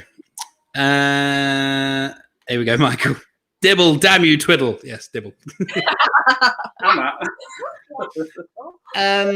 Number 5, last but not least. Last but not least, in keeping up appearances, Hyacinth had a unique way of pronouncing her surname, but how was it spelt? Shall I say it and spell it? Please. It was Bouquet, spelled bucket. Yeah. Bucket. Bucket, Hyacinth, Bucket, Bucket. Guys, it's been an absolute pleasure. There's a rumour circulating, and this might not be the last we see of you this evening. Oh, Depends how this goes. whiskey. Here I go. Bless it. All right, so you've got the entirety of the sport round to get Harvey. Wish us luck. Whatever you need to do with Harvey, and we will maybe see you later. Wicked. We can't wait. See you in a bit. Okay, see you later, man. Take care. Bye, Harvey. Bye. Bye. Bye. Oh, kids in TV is great, isn't it? So we should encourage all of our guests to bring their kids on. It's fantastic. Right. So, first of all, Frankie Howard was always trying to complete the prologue, Lurkio, in Up Pompeii. Roy Hattersley was replaced by a Taballard. Cuthbert Dibble Grub, of course, from Trumpton. Angus Dayton and Bouquet or Bucket. So, what have we got here? 8 out of 10 for the dream team. Caroline says we'd say a huge poo. Of course you would. James, 3 out of 5. Naughty Nudist got 4 out of 5. Exceptional show from Elton. They got 5. Mark got 5. Laurie got 5. Balls and Flowers got 4. Mark Wilson, the Welsh guy, got 3. Carry On Goonies got 3. Jenny, oh, that's not good. Only 1 point in the Joker round, and they doubled up for 2. That's normally the death now. 3 out of 5 for Kev. Bucks Quiz got 4. The Dulwich D was 8 out of 10 with a Joker. Never seen Up Pompeii. Nor will you probably ever again. 4 out of 5 for Live Wires. Clever. Elaine and P got 3 out of 5. Kev got 4 out of 5. Joker on Sport says Kev. Next round is on Sport. Of course, if you want to play your Joker on Sport, please do so. Jill Fix It. Got 5 out of 5. 3 out of 5 for Nisfits. The Dragoons got 4 out of 5. Well done. Magnificent Heaven got 2 out of 5. So we aren't TV addicts. No, not quite. God Save the Queen. Vic, 3 out of 5. 1 out of 5 for Chris. He's saying nothing. Dino, 4 out of 5. Well done. Trip to Trumpton by Urban Hype. Thank you very much, Helen. 3 out of 5 for Stitz. So the next round is on Sport. If you want to play your Joker on Sport, make sure you do so as soon as you possibly can. As always, for the Sport round, we go to my co-host and on-screen husband, the wonderful Mr. Michael Santana. How you doing, buddy? I'm good. This is the best I could do at short notice. Hi. Hi, you look good. That's all right. I've been led to believe, by the way, that your actual husband has retrieved even more fancy dress than you had before from the office to kind of bolster your collection. Yes, rumor has it, or should I say, the shed bulges at the fact of another 7? Is it 7 or 6? 8 boxes. Wow. Extra of fancy dress. When I say boxes, we're talking about these clever box. What are they called? Really useful boxes. Ones with the clips on. So yeah, we had a good number of them, and now we've got 8 extra. So I would say stay tuned, but this is all you've got tonight. I'm really sorry. It's all right. It's red, white, and blue. That's all we can ask of you. That's what we want. Yes. So, how have you been? Your work is still making you do stuff. Yes. Late back tonight, but we have some good news. Is Michael? No. Yeah. Well, I do you know. I take it off just the fact you've actually commented, but I can't because the hair is not helping. Yeah, I've still not had it cut. I booked an appointment to have my hair cut. Have you? Yeah. But no, the good news was that the health club that we're opening does have a cafe. So you can open that. So we've been told, yes, we can open the cafe. So we're now making some good plans to open the cafe, and that allows us to do tours of the whole club. So everyone gets to go and see the sauna, the spa, and the full gymnasium we've got upstairs. And I say gymnasium because it's got a huge adult climbing frame. So lovely. So you can start taking membership bookings and things now. Exactly. Let people book in advance, ready for when we can actually open properly, take some money and get them signed up to be exclusive members of Natural Fit. Excellent. You've booked to have your haircut. I am torn because I'm actually quite enjoying the fact that my hair is kind of long again. I'm tempted to kind of keep the length. It's getting a bit big now. So I think it looks quite cool. My hair is getting kind of this fiasco, but I quite like the length. It's like this is the problem. I'm starting to cultivate a bit of a mullet, so I'll have a tidy up around the back. But I mean, to be honest, like 2 things are opening this weekend: the pub and hairdressers, and the hairdresser is not the priority for me. But the problem is, you'll get drunk hairdressers. You will get drunk hairdressers. Very, especially around here. All right, so I've sent you 5 sport questions. They're all British sport related. Your previous record was you would have got 2, maybe 3. How would you have got on this week? I'm assuming you've seen these questions about 5 minutes ago. Well, I did have a look at them in between Harvey's hurdles. That's great, right? I was tempted to have a look during the music round because I didn't know who you had booked for music, but I couldn't take my eyes off the screen because I thought it was absolutely bloody brilliant. It was good, wasn't he? Yeah, really good fun as well. I liked his sense of humor. I can see why you're mates. Yeah, he's a very similar. Well, he's actually a special breed of lunatic. You didn't quite get the full Andy Hamilton lunacy there, but yeah, he's a good man. I'm good booking. Eddie, well done, Eddie. Oh, I know. Mum and Dad, I don't know if I didn't tell them that Eddie was going to be on it, but yeah, I'm sure they absolutely loved it. Oh, that's great, wasn't it? So how many do you think you would have got right in the sport round of the questions that we sent you? Right, so I have looked at the questions, and of course I flicked through to see the answers, and I can confirm that I knew diddly shit. You knew none of them. All right, good. I'm just having a quick look down at. Yeah, I mean, I would have given you maybe a chance with number 2, but the rest are a bit niche for you, aren't they? Yeah. Yeah. Yeah, I mean, it's British anyway. Who knows anything about where we live? Yeah, who indeed? Clearly, judging by the answers to question round number 1, nobody British knew anything about. No, only Kevin Tanner gets to stay. The rest of us get to get kicked out. So yeah, basically, all the wonderful foreign visitors who've desperately tried to get passports, who've sailed through that test and through knowing more about our land than we do. Good luck to them. They can all stay as well. I'm concerned. All right, so let's have it then. 5 questions on sport from Big Mike's Big Sport Round. Whammy! Number 1, Frank Bruno. So you know who that is. That's a start. Yeah. Didn't he do Comic Relief a lot? Always, and Panto. Always in Panto. Frank Bruno finally became WBC World Heavyweight Champion at the 4th attempt when he defeated whom at Wembley Stadium in 1995. What does WBC stand for? That's not the question. I'm asking you. World Boxing Council. No, really? Yeah. If anyone wants to correct Steve, they do so. Someone will correct me if I'm wrong. I think it's World Boxing. So I'll repeat the question. Frank Bruno finally became WBC World Heavyweight Champion at the 4th attempt when he defeated whom at Wembley Stadium in 1995? I remember watching it on the telly. And number 2. Question number 2.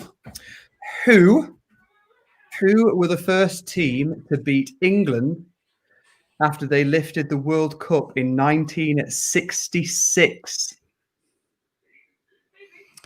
So the actual first team to beat them was actually the year after, as it happens, but England won the World Cup in 1966. I must quantify that. Great, thanks. I'm glad you did. I've got what I'm reading, but here we go. Who were the first team to beat England after they lifted the World Cup in 1966? Click, click, click.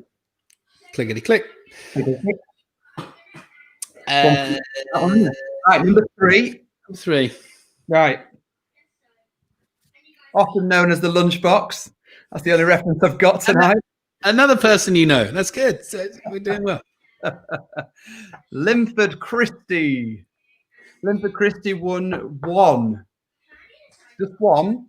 Linford Christie won one of Team GB's 5 gold medals at the Olympics in Barcelona 92. Name any 2 of the other 4. You need to have at least 2 for the point. Exactly. You don't get 1 and get half a point. Remember, no half points. No you need half 2 of the other 4 for a point. Honestly, these people that didn't get half points, you don't get half points unless it possibly might be on the table round. It's exactly like this when we do it live at Canberra, innit? Can we have half a point for that? No, you can't. Back off. Yeah, exactly. Love you all, but yeah, shut up. Number 3 again was Linford Christie, won one of Team GB's 5 gold medals at the Olympics in Barcelona in 1992. Name any 2 of the other 4. We normally have Mel to tell people to fuck off about half points, don't we? She loves it.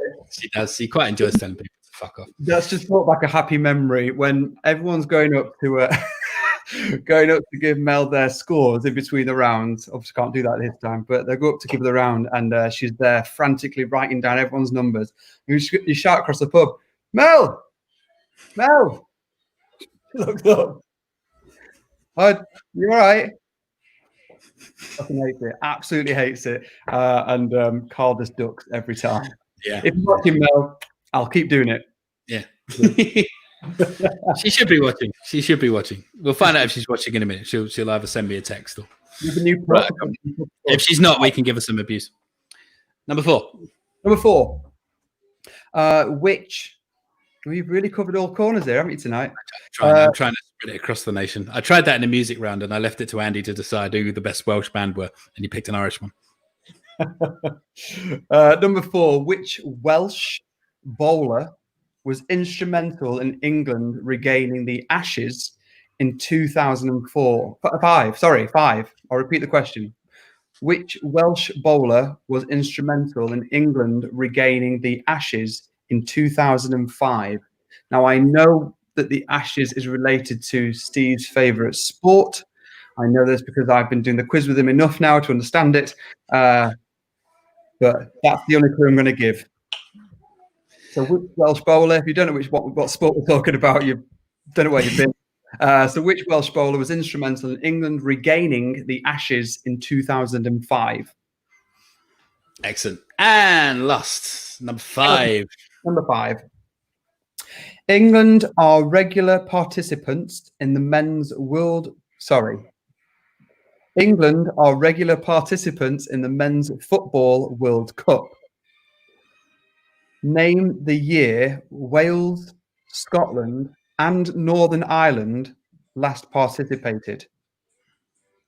And you need 2 of the 3 for the point. 2 of the 3 for a point. Okay. Mm-hmm. Okay. So then, I still don't know what I'm reading here. England are regular participants in the men's football World Cup. Name the year that Wales, Scotland, and Northern Ireland last participated. Participated. 2 of the 3 for the point. So they're all 3. They're 3 different years. Wales, Scotland, and Northern Ireland are each last in the World Cup. So just pick 2 of those 3. Oh, right. Yeah, Right. yeah. It's So, so, likes these people. I just read what's on there. I'm literally Ron Burgundy. That's all I am. I'm Ron Burgundy. I'm Ron All right. Burgundy. So let's have a quick recap, and then I'll do a recap as well, and do them in spot. I'm sorry I keep jigging around. By the way, I've got a very bad back. I've woke up. It took me about half an hour to get out of bed, not through purpose this morning. So I'm having to sit on, so kind of keep me straight. There we go. Cool. Yeah. We look very healthy tonight, by the way. I Thank do want to applaud you on your large apparatus in front of your face. It's good, isn't it? Yeah. I was gonna do the big green screen as well tonight, but I'm the old back's gone, so I'm not back in front of them. Can we do a quick recap then? Please. Okay. Number 1, Frank Bruno finally became WBC World Heavyweight Champion at the 4th attempt when he defeated whom at Wembley Stadium in 1995. Number 2, who were the first team to beat England after they lifted the World Cup in 1966?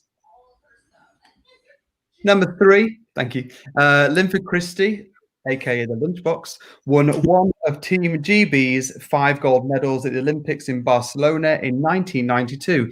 Name any 2 of the 4. I'm so proud that you know who Linford Christie is.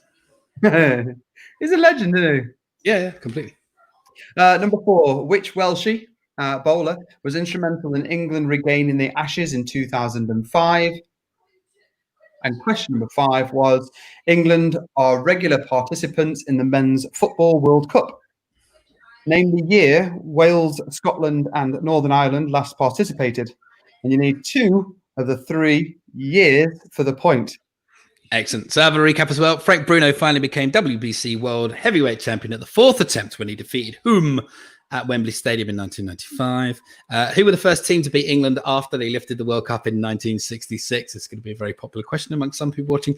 Linford Christie won one of Team GB's 5 gold medals at the Olympics in Barcelona in 1992. Can you name any 2 of the other 4 gold medals that Great Britain won that year? Which Welsh bowler was instrumental in England regaining the Ashes in 2005? And England are regular participants at the Men's Football World Cup.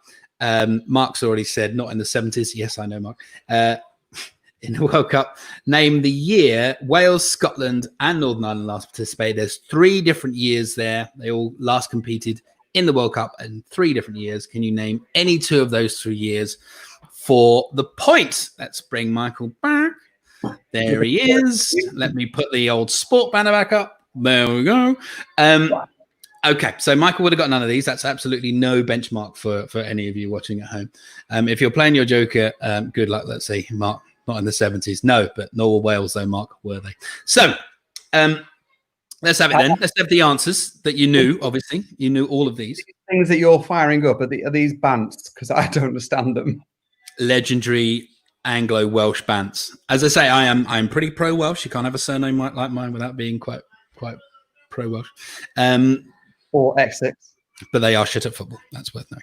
All right, so Essex. Okay, so let's have the answers then. Mr. Santana. Okay. Question number 1 was Frank Bruno finally became WBC World Heavyweight Champion at the 4th attempt when he defeated whom at Wembley Stadium in 1995.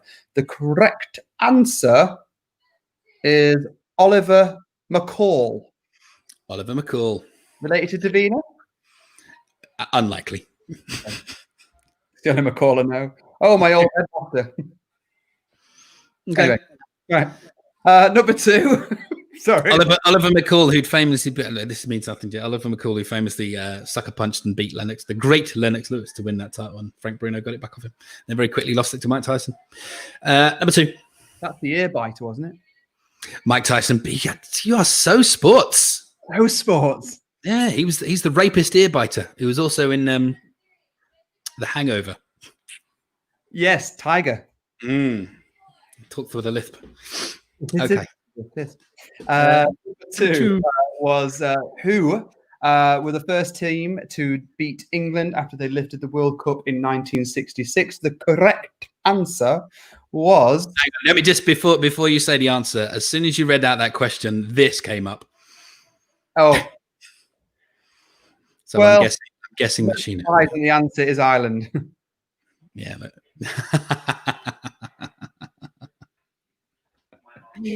Yeah, all right, she. The correct answer is Scotland, as she'd say. It's Scotland. And I've got in brackets April 67, when it was England 2, Scotland 3. Well, during the Home Nations tournament, that used to be a thing. All right, number 3. Number 3, Linford Christie won 1 of Team GB's gold medals at the Olympics in Barcelona in 1992. You were asked to name any 2 of the 4. Okay, so we had Honker, Sally Gunnell. You know who Sally Gunnell is as well. You're I so do. Yeah. I remember watching my parents cry watching Sally Gunnell, and I think I got emotional watching it too. I don't know. I think I was hungry, maybe. I don't know, but it was quite a long time ago. So Sally Gunnell, Chris Boardman, cyclist. Pinsent and Redgrave, rowers. Rowers, yes. They were the coxless pair.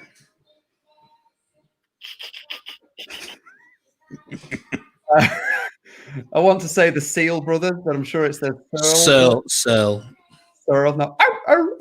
No, so the Searle brothers and Gary Herbert. That's a funny minute. It's got more than him. The Searle brothers and Gary Herbert are all one thing. So Pinsent and Redgrave won the coxless pair, and the Searle brothers won the coxed pair, of which Gary Herbert was the cox. Right. True story. Yeah, it's a proper northern name, that, isn't it? Gary Herbert. What an Herbert. He's about this. It's about this tall. So I'll repeat that in case people didn't understand what I was actually talking about, because I don't. Sally Gunnell, Chris Boardman, Pinsent and Redgrave, or you could have had the Searle brothers and Gary Herbert. Gary Herbert, good. Number 4. Which Welsh bowler was instrumental in England regaining the Ashes in 2005 during a cricket match? Nice. So sports. The correct answer was Simon Jones. Simon Jones, bang tidy. Bang tidy. And number 5, you need 2 of these for a point. So England are regular participants in the Men's Football World Cup. Name the year that Wales, Scotland, and Northern Ireland last participated. 2 of the 3 for the point. Okay. You could have had Wales, 1958. Scotland, 1998. Northern Ireland, 1986. Those accents are bob on. That was right, yeah. So anyway, Wales 1958, Scotland 1998, and Northern Ireland 1986. Top of the morning. There you go. That's the wrong part of Ireland. I think you're doing that. But oh no, it's the only one I can do. I'm sorry. That's fair enough. Okay, right. So Michael, thank you very much. You need to go away with you and prepare for the film round, if you will. Back to the British. Ta-da!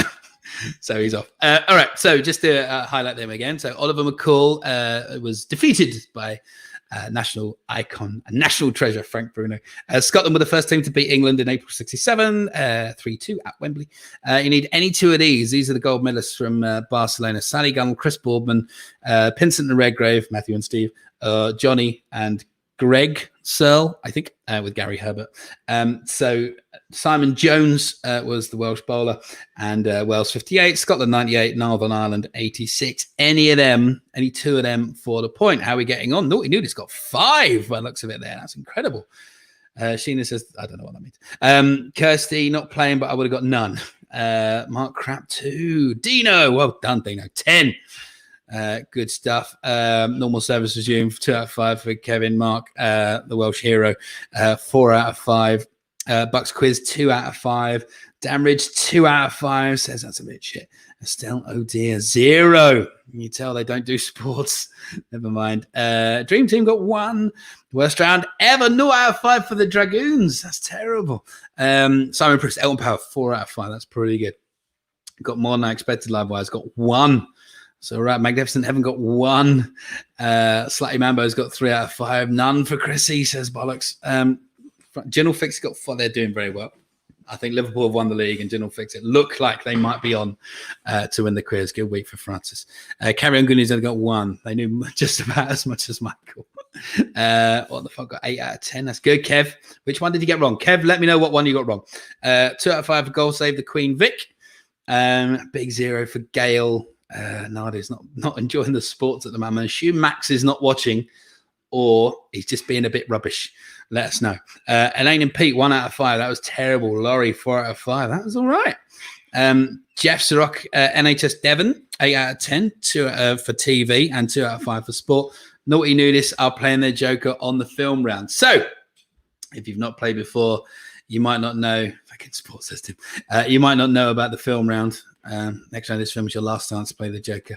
What happens is I go back down to Brighton to see my beautiful friend Michael Santana and his amazing husband Tim for the help. Would you please say hello to Michael and Tim? How you doing, boys?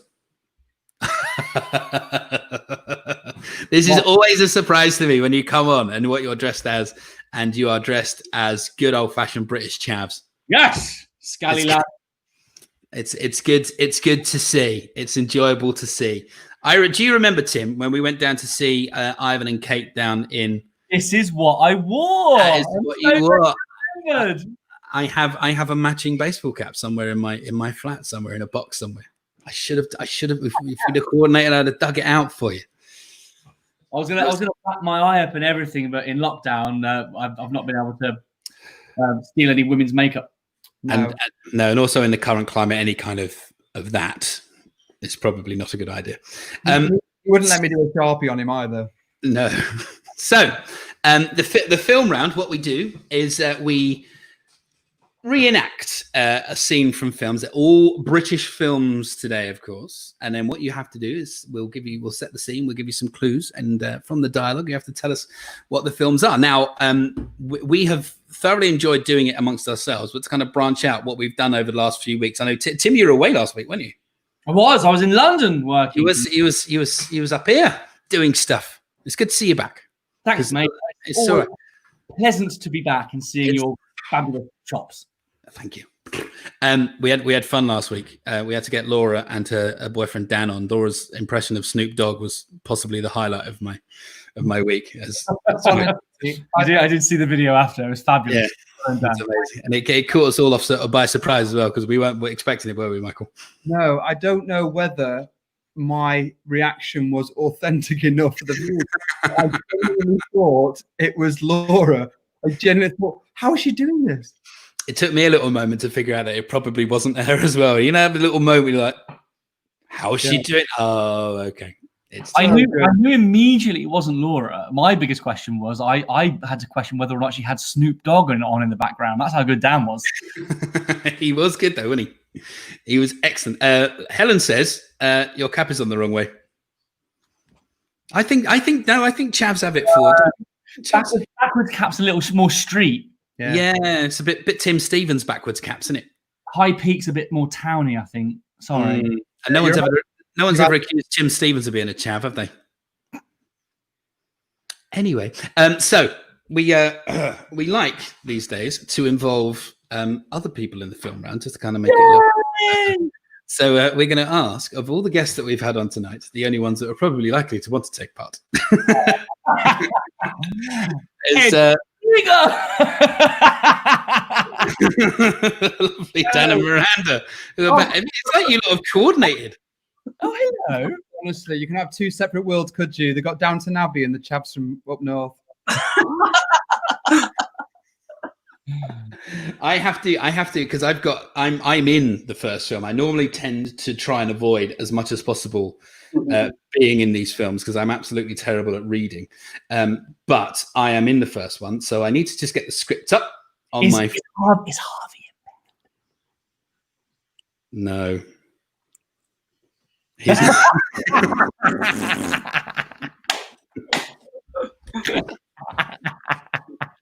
Love you, Harvs. Oh, he's such a cool kid, that boy. No. Okay. So Dan and Brando here. They're going to help us out with the film round. I am in. I'm happy to say that I'm in the first one, and I don't make an appearance again until the last one, which I'm sure you'll be thrilled to know. The reason that I'm in the first one is so people can take the mick out of me, because I'm effectively playing myself. Some people will probably already have guessed what it is. You broke up there slightly. Did you say you're playing with yourself? Well, yes, I am, but no, I am playing myself, not with myself. Oh, So I am a man. Tim is a lady. Michael is a boy. Dan's not in this one. Miranda is a girl. We always change the names in if we mention character names to our own names, so as not to give it away too much. Sometimes we don't have to, though. Spoiler alert! It doesn't spoil it very much, and you don't know which one of us isn't changed. Well, you will as soon as it starts to read. So, if you will. I don't know whether or not to kind of over accentuate the accent somewhat. You have to. Well, you don't really. Just speak normally. The actor. That's the point. Yeah. Do I just speak? I'll over accentuate a little bit. All right, I'll do it myself. Do what? Bit of magic. Bit of magic. It's easy. Let's see. You think. You wink. You do a double blink. You close your eyes, and you jump. Boop. Is something supposed to happen? Oh, Steve, what utter nonsense. Why do you always complicate things that are really quite simple? Give me your hand, please, Michael. Don't slouch. 1, 2.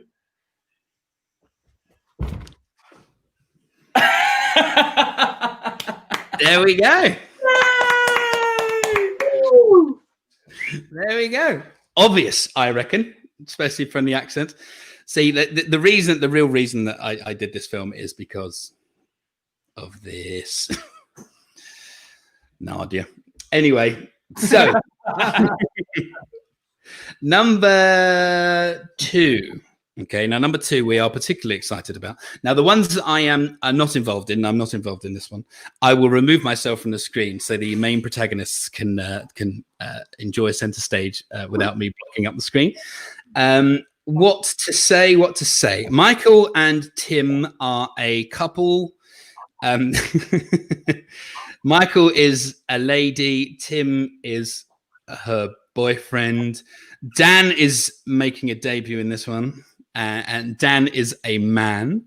So Tim and Michael are at home watching a film. And Dan is about to... Here we go. My cheeks are already hurting. I love you all famously.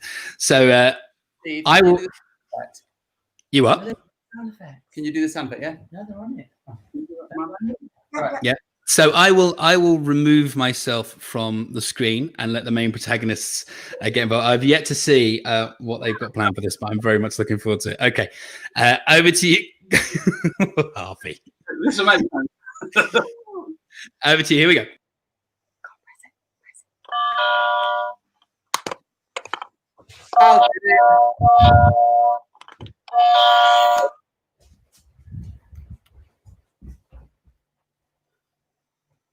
Oh, hi. Who is it? It's Carol Singers. Give him a quid and tell him to bugger off.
Merry Christmas.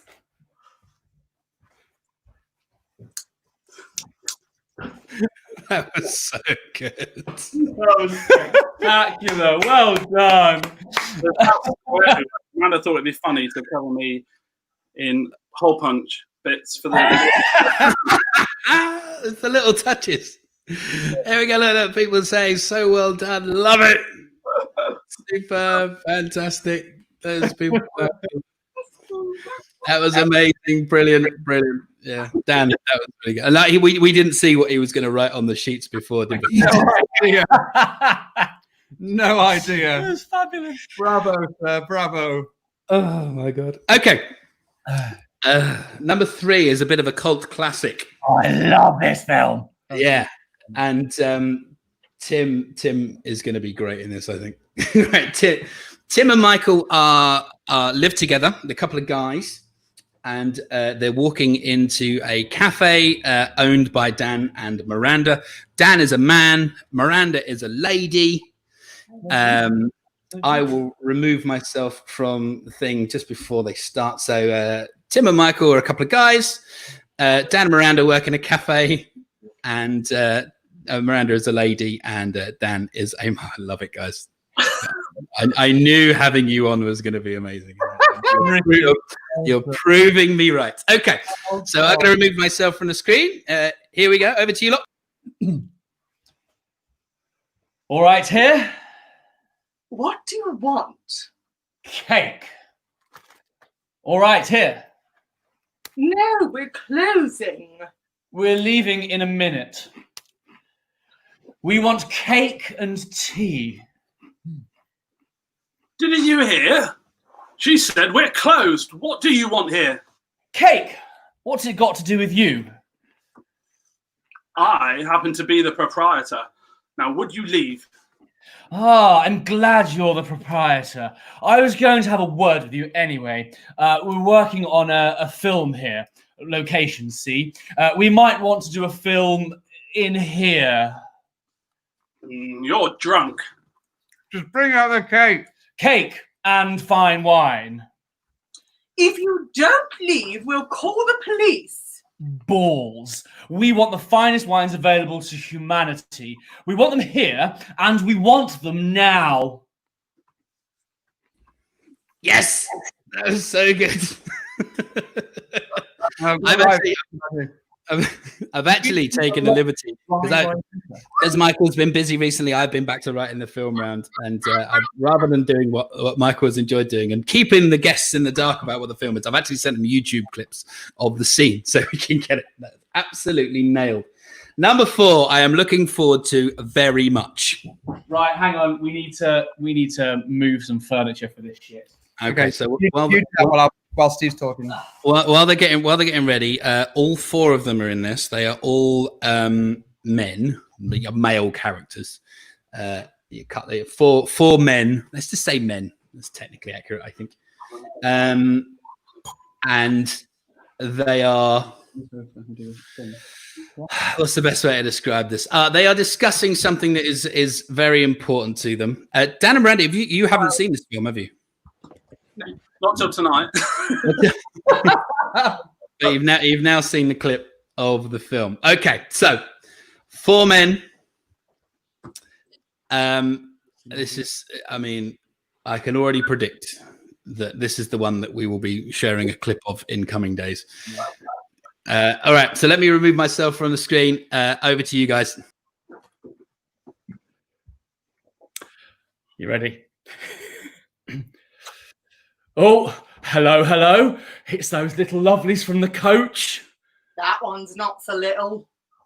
I think they're looking at us. And not in a weird, terrified, leave us alone way. Amazing. Randy, you're drunkest. Go over and talk to them. Nah, not me, mate.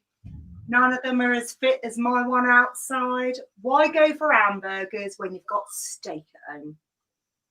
If, like you have neither anywhere, it's up to you then, Dan. Really? Me? Oh, hang on. Oh, sorry. I don't know if I'm over Steve yet.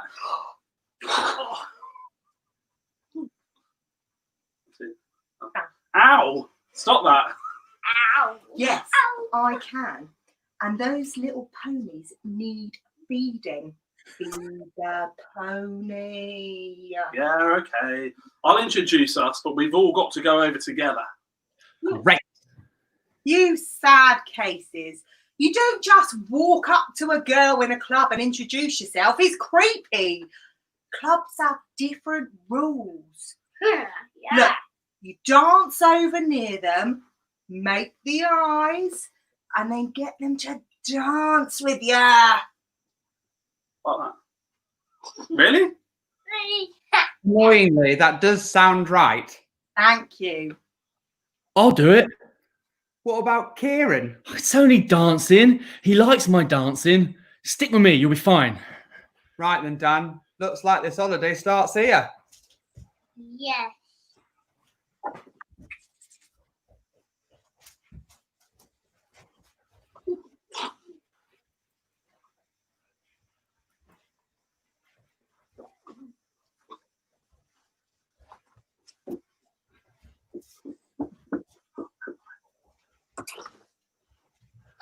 Dance, Dan, dance.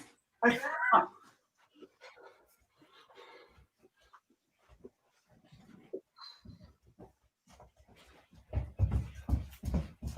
I doing it right?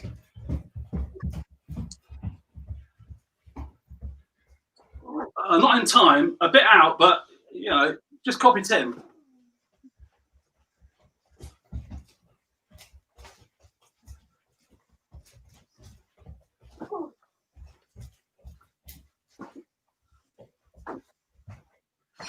Sorry, do you mind if we come and talk to you?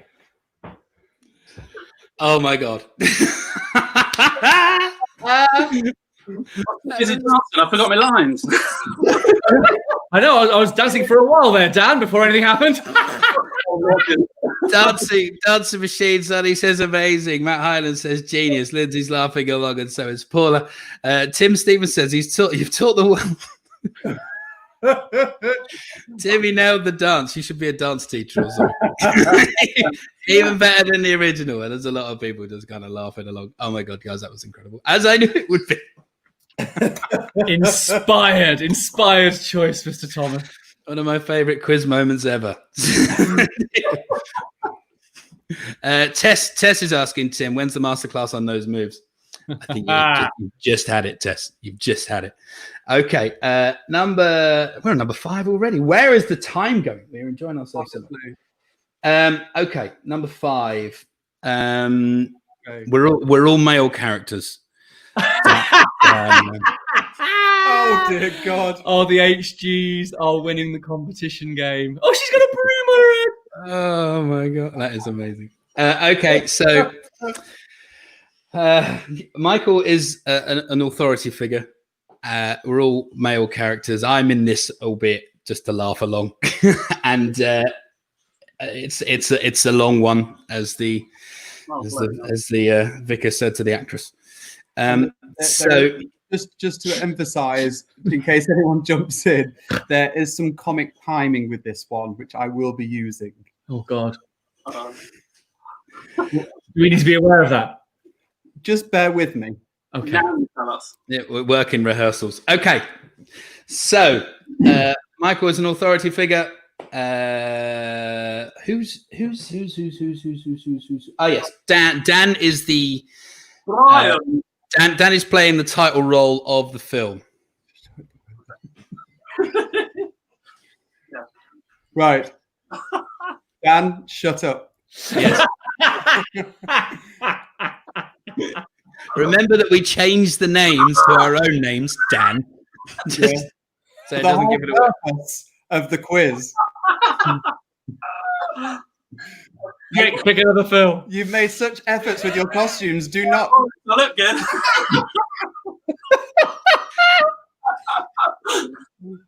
Right. Listen, we'll do it anyway. Okay. Yeah, of course you will. Okay. Oh, right. Hit me. So, your father was a woman. Who was he? He was a centurion, the Jerusalem garrisons. Really? What was his name? Nauticus Maximus. Him. Do we have anyone of that name in this garrison? No, sir. Well, you sound very sure. Have you checked? No, sir. I think it's a joke, sir, like Silius Sodus or Bigus Dickus, sir. What's so funny about Bigus Dickus? It's a joke name, sir. I have a very great friend in Rome called Bigus Dickus. Silence! What is this insolence? You'll find yourself in gladiator school very quickly with wanton behavior like that.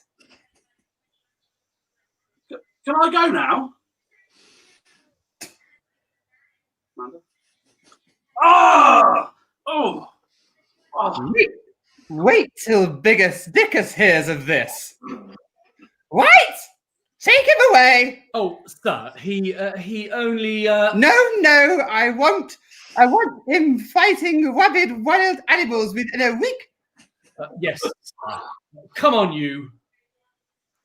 I will not have my friends ridiculed by this common soldiery. Anybody else feel like little giggle when I mention my friend? Bigus? Bigus? What about you? Do you find it visible when I say the name Bigus? Bigus? He has a wife, you know. You know what she's called? She's called Incontinentia. Incontinentia buttocks. Stop! What is all this? I've had enough of this rowdy rebel sniggering behavior. Silence! Call yourselves Praetorian guards? You're not. Seize them! Seize him! Blow your noses and seize him!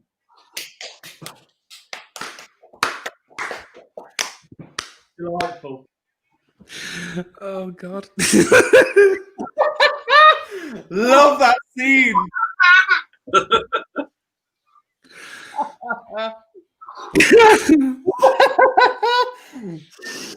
Okay. Oh, You're so good at that. my father for Brian. Oh, for heaven's sake! It's like Harvey's like the most commonsensical person on this throne. Oh, God. Dan, you're off the hook. Thanks, Michael. Okay. Release him. Release him. If you don't get at least 1 out of 5 on the film round, don't ever do this quiz again. All right. So, for what it's worth, let's go through the answers to the film round. So, number 1 was the one with me in it quite significantly, where I was effectively playing myself. I was, of course, Dick Van Dyke playing Bert. Tim was Spitspot. practically perfect in every way. No. But tell us about the film, Steve. But more about the film. It's Mary Poppins was number 1. Ruth says that you've had Andrew crying with laughter twice tonight. That's no easy time. Okay. Simon, spoiler alert, I've just wet myself. Number 2, I'm gonna leave to Dan to tell us what number 2 was, because Dan was amazing in number 2. Loved it. Number So 2 was number 2, Christmas classic, Love Actually. Love Actually. Michael was Keira Knightley, and sometimes Weekly. Hey. Kira? I don't even know her. Yeah. Number 4, I am going to leave to Tim to tell us what number 4 was, because Okay. Cake and your finest wines with Nail and I. With Nail and I. He was, of course, Richard E. Grant. Number 4, I mean, the dancing.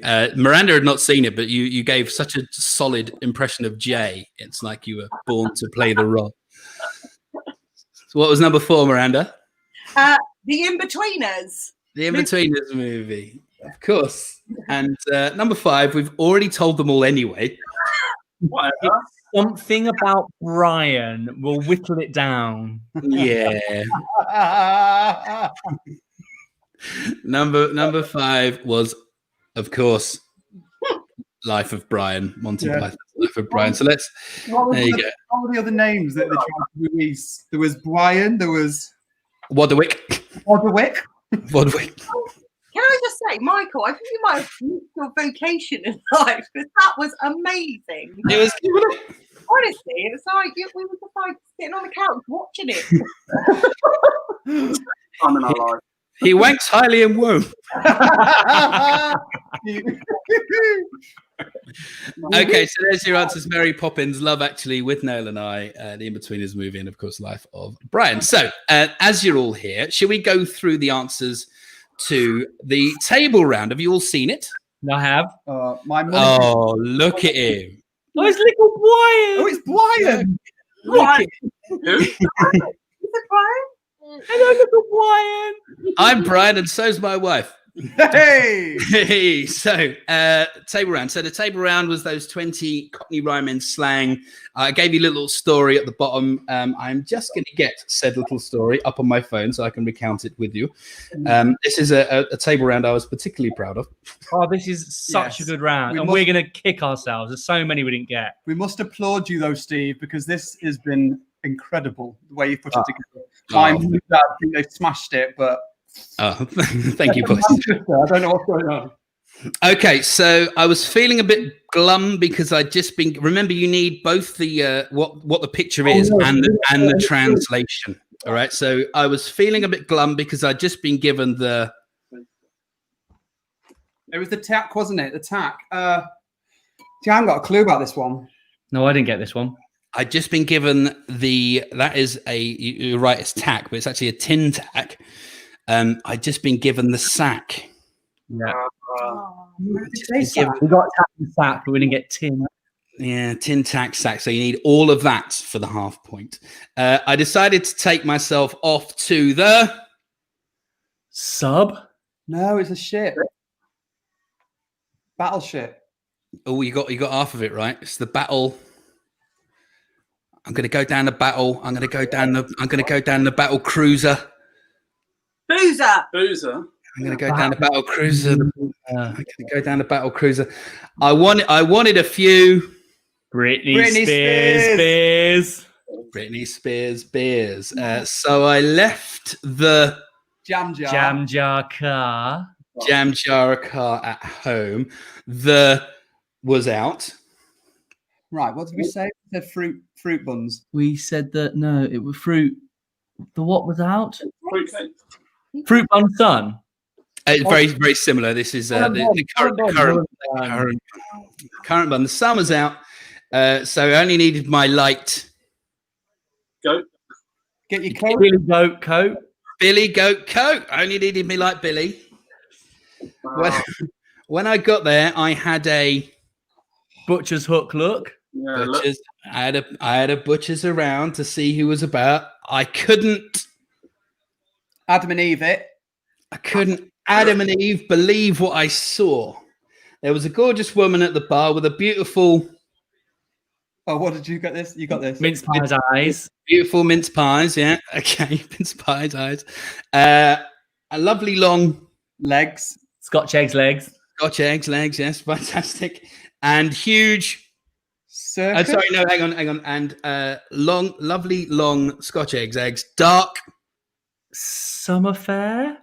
Oh no, you got half of that right. You got the rhyming bit right. It's actually proper Cockney. This one. If you're talking about Cockney, you say this is your Barnet. That's Barnet Fair. Barnet Fair. Wow, that's a really good one. Your Barnet Fair. So you're talking about your Barnet. You're talking about your and huge Thrupney bits. Thrupney. Boobies. Frupney bits, tits. I went over. I'm just going to leave that one on the screen. Harvey's just thrown out the room. Anyone want to take a screenshot? I think this is an appropriate time.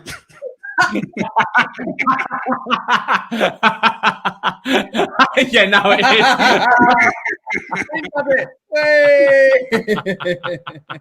I went over and asked her if she fancied going out for a bit of. Ning Merciless. No. Did not get who this was. King and I. It is the guy from The King and I who is. No, I don't know. It's Yul Brynner. Dinner? Yeah. Oh, yeah. Asked for a bit of Yul Brynner. See if she fancied a bit of Yul Brynner. She said yes. So we went for a nice. Ruby Murray. Ruby Murray curry. Yeah, absolutely. I haven't had a solid since then. Shit. It's shit, poo. Bad choice, Daddy. Sorry. Richard. It is a Richard, yes. Richard the third. Turd. Richard the Third. Now, Just got that. do you remember a few years ago when they found Richard the Third in a car park? Oh, yeah. They found Richard the Third buried in a car park. Now, like, to everybody in London, when they announced in Leicester that they found a Richard the Third in a car park, we were all like, "It's not a big deal. It's like, you barely find a car park around here without a Richard the Third in it." True story though, for those of Cerocers, at a particular Breeze weekender, there was lots of Richard III's found outside people's apartments, and the culprit was named and shamed. Well, actually, named and applauded. Becky Rendell. Becky Rendell. She kept putting one inside people's places, especially Gary Turner's, and it turns out it was malt loaf. Apparently, squeezed malt loaf looks like a really, really valid poo. So good old Gary Turner was really, really annoyed, and he kept kicking off and shoveling this malt loaf and throwing it to one side, and it kept coming back on his doorstep. So get yourself down to local Nisa, buy yourself some Saurine, give it a squeeze, and see what it looks like. Harvey, do it now. She's a classy bird, that Becky Rendell. Right. Afterwards, we went back to my place, and she started kissing my I have no idea. Eyebrows? eyebrows. No, All right. she started kissing my eyebrows. Eka? Common on the South Coast. That is Gregory Peck. Gregory Peck. Neck. She started kissing my. I got a pain in me, Gregory. Gregory started kissing me, Gregory Peck. I got her off. I zoomed in this. Is it Michael Fish? Yeah. No, it's not. It's not Michael Fish. No idea. That is the late Alan Wicker. Oh. I got her Alan Wickers off.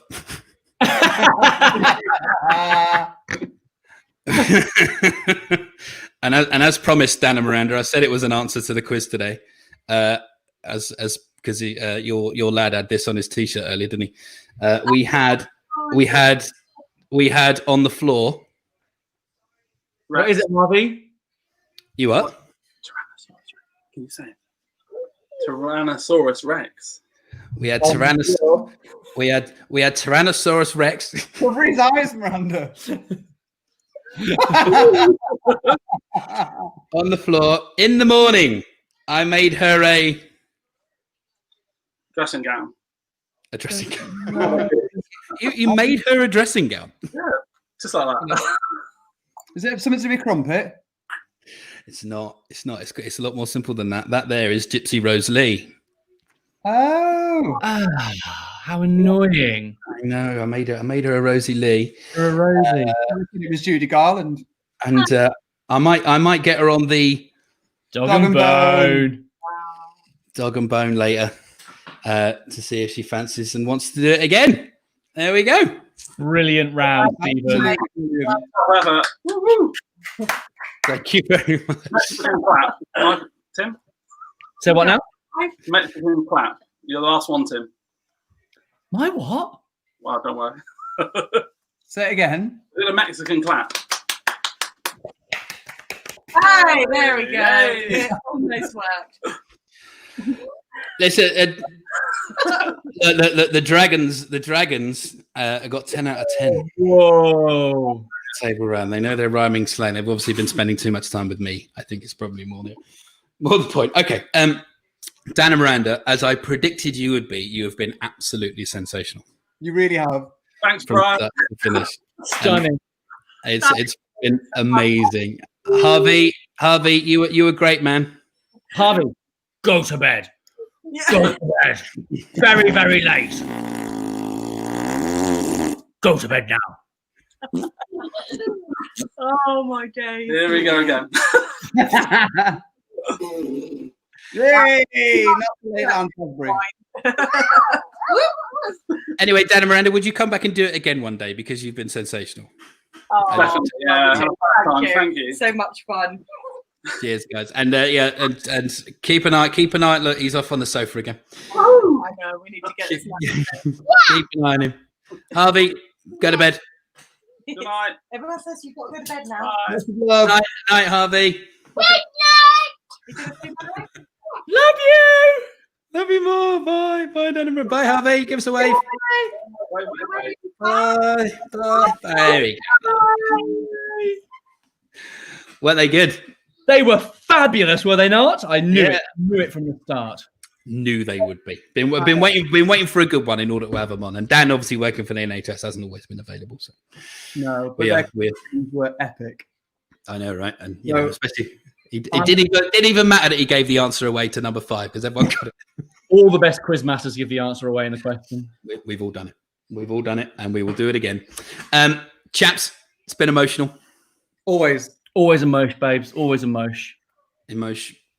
Next week, I've already figured out the theme. I'll text you later. Oh no! Tell everyone now. Should we tell them now? I normally do a big reveal on the Sunday. Oh, hang on. If we tell them now, they've got how many days? 7. It's a week. I know. I'm making them count. They've got that many days. It's not a math question. To prepare a fancy dress. Yeah. We want big old fancy dress next week because we need a bit of a laughter. We need a bit of a boost. A bit of a laughter. Bit of a boost. So get your glad rags on, and the theme is It's we're doing the big fact hunt at the movies. Oh, da da da da da da da da da da da da da da da da da da boom boom boom boom boom boom. It also gives you two the chance to decide what movies we want because you got that 7 days to figure out. well, yes, And it's quite a broad church as far as options are concerned. so It's like all of the movies ever in history. so they could do fancy dress of you going on the red carpet. Mm-hmm. Could be paparazzi. Could be your favorite film, obviously. Yeah, it's actually a good theme, that one. Yeah, it's all right. It's actually been sent in by that. We've already decided who the musician's going to be. It's kind of the musician kind of steered us on this one. So Ooh. Mm. Is it Quincy Jones? No, it's a returning former one. So it's the first time we're doubling up. So you get someone back who's been on before. So this means that with our film round, we can do any film we want. Any film. You could make it niche though. You could do best picture Oscar winners, maybe. Yes, I like this idea. I think we should do worst films ever made. Worst films ever made. Yeah. Stay tuned for Box office flops. Sharknado coming at you. Spice Girls movie. Hey! When they jumped that bridge, it was pretty scary. Oh my Yeah. god, shell suits are so hot. Awful. Shit. Finish the design. quiz. I need to take my clothes off. Listen, boys, it's been emotional. I will in showbiz world. I'll see you next week, but I'll see you before. Love your face. Love you more. See you later, boys. Night, Stella. Say goodnight. Night. She says goodnight. See you later. Tim and Michael, they're absolutely amazing as always. Listen, thank you very much, everybody, for playing. It's been truly wonderful. I think, and I hope you agree, they get better every week. Remember, if you've been watching, the way I'm not earning my living at the moment is for your very generous donations. So GoFundMe.com/Rock Evolution, PayPal.me/Rock Evolution. I've had an absolute blast tonight. The guests have all been absolutely amazing. And so keep your comments coming in. We absolutely love them. It keeps them all going. things start to relax, I hope you're all starting to feel a little bit happier and stuff. And we can help you do that by bringing a bit of joy to your Wednesday night. That makes us happy too. We will be back next week. You know the theme already. We'll release the events on Sunday. We've also got some other stuff coming from our page, dance videos that you can enjoy. Thank you very much. Look after yourself.